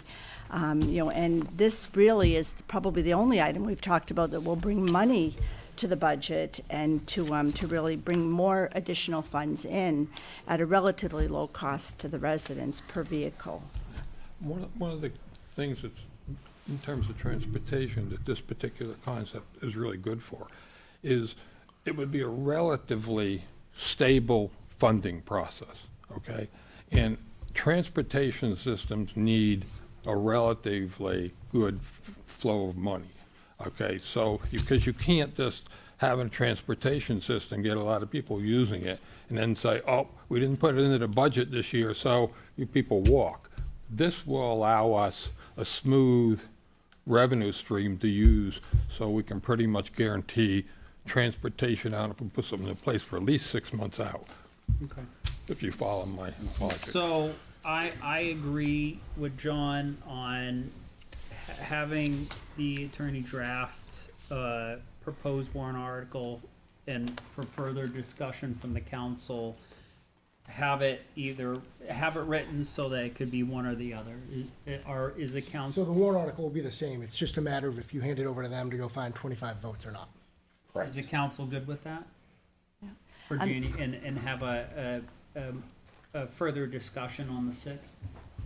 And when you look further into the RSA, it does state that the monies can be used for pedestrian roadways, for bridges in the town. It's not just for transportation with cart, but it is clear that we could use it in ways that would help the entire community too. But that would help to have our attorney look at that a little bit Yeah, more specifically. That wording is important. The Yeah. wording, this is a long-term thing, so we have to think in the future about how we actually use this money. And right now, we're thinking that we would be primarily used for senior transportation and with people with disabilities, which is exactly what the federal matching money, if you could get it, is for, okay? And the other thing we were going to do is, there's some wording in the way the usage is laid out. There's something called pedestrian facilities, which we don't know exactly what that means. We have to find out what that definition. Yeah. What we'd like to do in addition to transportation is try to help eliminate some of the really dangerous parts in town for seniors in terms of getting across the street and mail and those kinds of things. And, you know, I don't know how much we can do with money with that, but I mean, you know, that's a problem. We hear it all the time about people not being able to get out of their houses. We'd have to look at more areas that could have crosswalks. Yeah, absolutely. Especially, Yeah. for That- example, from the Nevins, crossing 102 102, yeah, to things shopping like that. plazas. And the money, and that's why we want to understand what this pedestrian facilities is. So I appreciate your committee coming up with this and partnering with the town. It does mean a lot. It is an option. Is the council good with You at can have the least attorney do it, yep. having the attorney and further discussion on the Good. 6th? Thank you. Are we good with that? Is there a? Processing, I mean, Yeah. we're short on time on this. Yeah. I just, Like just- everything else, we I feel can like talk we're gonna about rush it and it, say like- no. Yeah, that's I mean, like, don't you feel Maybe like, it's $3, Feel like maybe it's what? not $5. Right, good I- point. You yeah, can really, it that's the doesn't problem. have to I'm be just trying to- 5. It could This be is 2 or new, 3. so I'm, Yeah. I mean, this is like I'm not asking. this is like we just cut 100,000 off the tax and that's. I'm not Okay. asking the council I to. No. think what we're all trying to say is do you want to put it on the agenda or not? And if you Yes. don't want to put it on the agenda, then let's not bother. I'm not trying to be difficult, I'm just asking. Does it need to go to the agenda? Is that what you're saying? It would need to go? I think it would be most appropriate. Sure. And meanwhile, have the Well, attorney I'm one. create the warrant that could be used as a citizen's petition or a warrant? We would, you know, from my feeling, I would strongly more comfortable with this if you would put it on the town warrant, because there's money involved in this, okay? There's certain responsibilities that the town will be taking on. We're gonna have Justin, he's gonna have another trust fund to work with, you're gonna have to make decisions about the use of the money. You know, somebody will come and certainly recommend it, but it'll be something that we'll have to deal with time to time. But I think it's appropriate that, you know, you're on this, okay, and not a citizen's petition. Thank you. So full disclosure, if we put this on the January 6th as an agenda item, we can we can put it on the ballot, we can not, or we can kill it altogether, or we can adjust it. Those four things. I'll go with whatever the majority wants to go. Same here. Boy. I'm just struggling with the fact they came so late. Like, I guess I'll just say out loud what I'm thinking, because again, it's going so late, so I'm processing stuff, so just to let you guys in on what I'm thinking. Part of what I'm thinking is, we have a lot of traffic problems in town, and I think this mechanism of revenue would be great to address overall that, including crosswalks, including sight lines, including Does the some of these RSA other allow things. that? I don't know, and that's where, And that's that's what why- I'm processing, like, I don't know what the RSA allows, so So- I so haven't even had our- a chance to think about that. Yeah, so why don't we, Yeah, why don't we obtain a legal opinion? Yeah. Why don't we ask for a little bit of input from PD as well? And then we'll put it on the 6th agenda for further discussion and education. yeah. Sound good? All right, thank you both. Thank you, Really appreciate Sarah your input. and Justin too for being our voices through this. We appreciate you. it. Thank you very much. And thank you for finding this and Yes. just proposing the idea. That's great. Thank you. And please note, we're not dismissing. Yeah. We are not dismissing. Though, the Yes. pedestrian part of it, though, yeah. No, we appreciate your hearing it, and it's kind of exciting. I like that Manchester and Bedford and Derry are kind of leading the way with it, or have had it for a while, but there is a lot to consider, so thank you. Thank you. All right, ARPA funds, Mr. Campo. All righty. Thank you very much. Thank you for your patience. So there's a couple items that I'm just looking to essentially formalize that have already been approved. However, meeting minutes, or it didn't make its way to the meeting minutes were wrong. It's only been discussed, not actually Formality of- formalized. Yep. One of them, the $70,000 that was approved for the police tasers back on June 17th, 2024.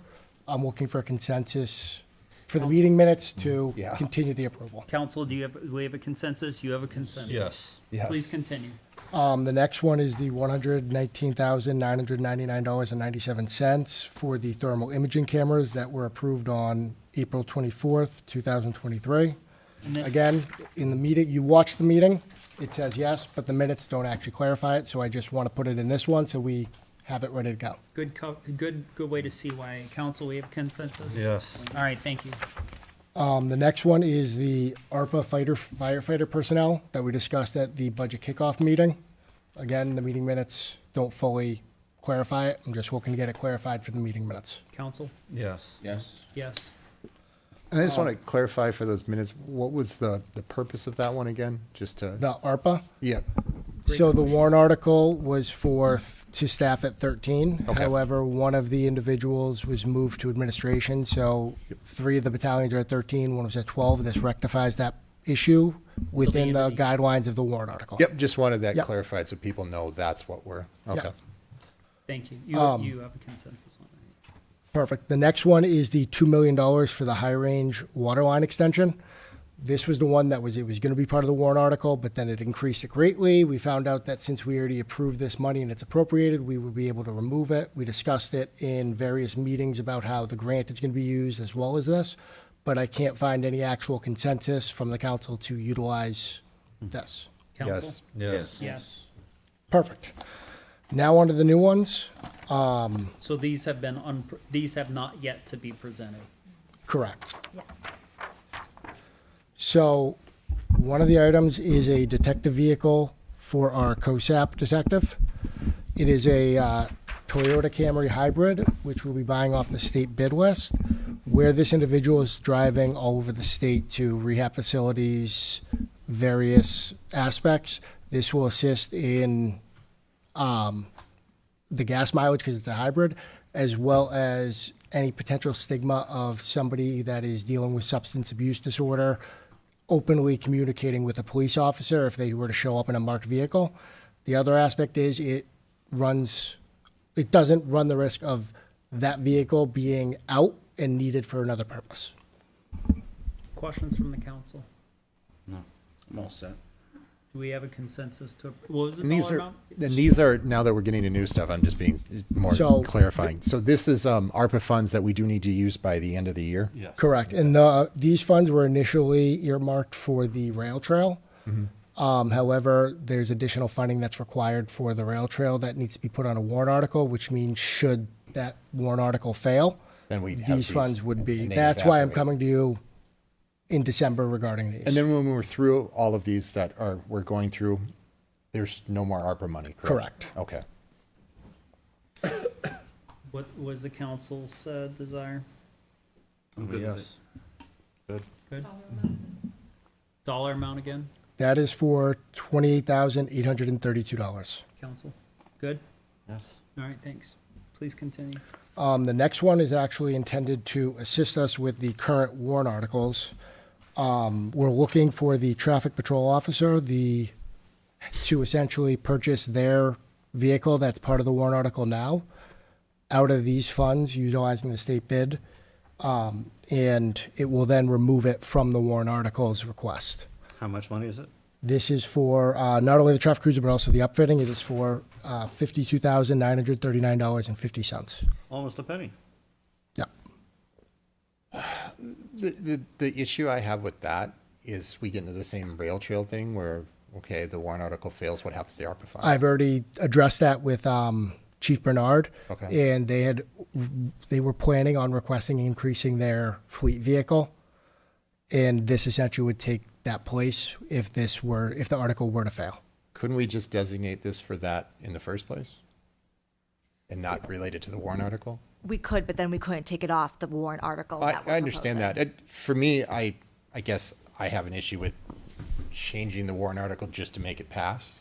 I want them to either pass or fail on its own merit. So I guess the best way I could put it is we could do it the way that you're describing. However, at that point, they wouldn't need the additional vehicle for the traffic officer anymore because they have gotcha. it. So let me put it like this. This would likely be a request even if that warrant article wasn't on the ballot.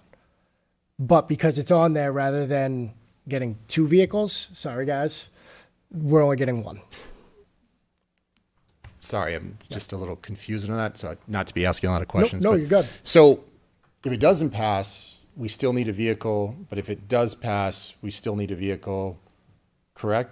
So that's why I don't understand, why don't we just use it for the vehicle, because we need a vehicle. Then we're clear, it's not related to a warrant article, it passes free and clear. So this won't be related to the warrant article either way. All this will do is allow us to take it off the cost of the warrant article. So in talking with the police department, they essentially were needing one more.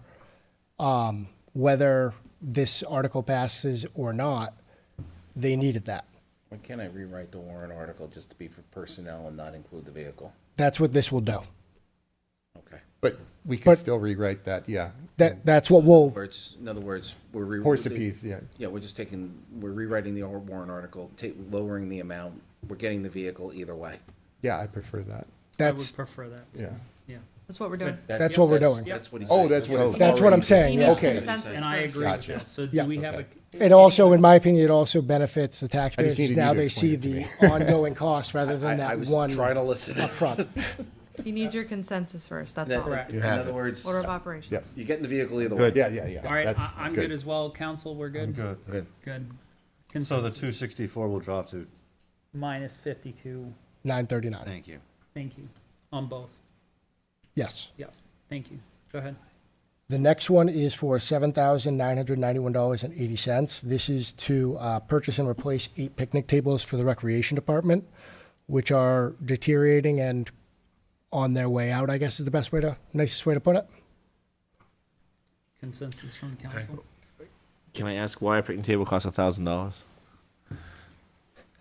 It's a great question. I mean, that's my only question. Art. All the picnic tables we have now are made out of wood, which creates problem in the New England weather. These are ADA compliant. They're made out of metal and they have a coating on it, so they will be, one, safer, no maintenance, and they're not gonna be falling apart, which is what happens. We spend time and money fixing these old picnic tables. So they're forever That's picnic fine. tables. Yeah. These will be around a lot longer than I am and probably a lot around, well, it's not a long time, but Yeah. they'll be around. And that's what everybody's going to, especially with the ADA stuff. Okay. Consensus from the council. Yeah, I'm great with it. Good. Good. All right, the next one is $9,999.99 to replace the aging plotter in the planning department. The aging water? Plotter. Plotter. Oh, plotter. For the plans. Oh, Yeah, yeah, plotter, yeah. the printer. Yeah, okay. Consensus? Yes. Yep. The next one is going back to the ARPA firefighter. We're looking for $12,060 to purchase their SCBA equipment, rather than utilizing the capital reserve fund for it. Council? Okay. Good. Yes. Okay. The last one, as you heard Dave discuss, the sand cost came in $3 higher. We're starting to pull in on our reserves that we have, so we're looking to use the remaining $34,422.39 to purchase sand and refill our reserves, as well as be ready for the winter. Definitely. Yeah. Yeah. Quite a delta there. So Yeah. yes. Okay. And that's it. That is all of it. $34,000 for dirt. All right, approval of minutes. So I've, Special dirt. do I have a motion to approve December 2nd, 2024 council minutes? So moved. Second. I have a motion from Abstain. Ron, second from Ted. All in favor, say aye. Aye. John abstained. Chair votes in the affirmative. Liaison reports. You go ahead. Yeah, so at the planning board, we had talked and I had promised to relay this to you guys. There was a discussion about just traffic issues in town, not only congestion, but other things that various people have been, we've got multiple of different conditions in town that aren't just addressed by intersections. And it was a consensus of that board to bring to the council, we should start looking and planning forward in the future of ways to systematically address these issues in town. So I'm passionate about it too, but I said I'd pass that along, so we discussed that as a planning board, so that's What one do they thing. mean by systematically address the issues? Instead of onesie twosie intersections, because we never solved the problem. And you can kind of watch the end of that meeting, because I hate to try to repeat Are everybody's they talking phrasing. about putting signals in? Are they talking about We've got to look signage? we've got to look and see what we're going to do instead of addressing it as someone comes forward, we think about that intersection and problem, but taking a look at the town versus the development, doing a longer look So into you're it. asking for a town-wide traffic study? Yes. Yeah, I think we're talking about money. That's what Yeah, we're talking money. about. Yeah. Yes, Yeah. you're talking about a town-wide traffic study? Yeah. Yes. Okay, now I understand. Yeah. So, that was No, discussed thank at the you. end of the planning board and relaying that Yeah, that's, along. Yeah, Yep, it it's is. gonna cost a lot of Yeah. money. Absolutely. I mean, some of the New Hampshire Planning Commission may have some data on that, but would have to be updated and. actually, you're gonna have to, if you're gonna do it the right way, you've gotta use a traffic engineer. Yeah. You might be able to get information from southern New Hampshire and from the state, but somebody's gonna have to take that information and turn it into something. Yeah, no, And that's a absolutely. traffic engineer. Oh, yeah. Which is part of what was going through my head when we were talking about the registration fees, and I'm like, we've got You this. could use other- money for, Yeah, you could and- use it for that. Yeah. Yeah. Thank you. Anyone else? School board? JetBlue's coming, you guys know that, right? Yes, sir. So, we also noticed that they've reduced, their routes around the country, though. Mm-hmm, except for they added ours. They are coming, but, so they chose us to come here and reduce routes of other places. It's sort of interesting. Yeah. Yep. School board is fully involved in their budget process. Encourage the community to watch that as they navigate through that as well. Is the CIP done? Yeah, I was gonna touch on that. So, I'm sorry. That's Go a ahead. different question. Do you want me to address that? So, why don't we go to the town manager report, Mr. Town Manager? Yes.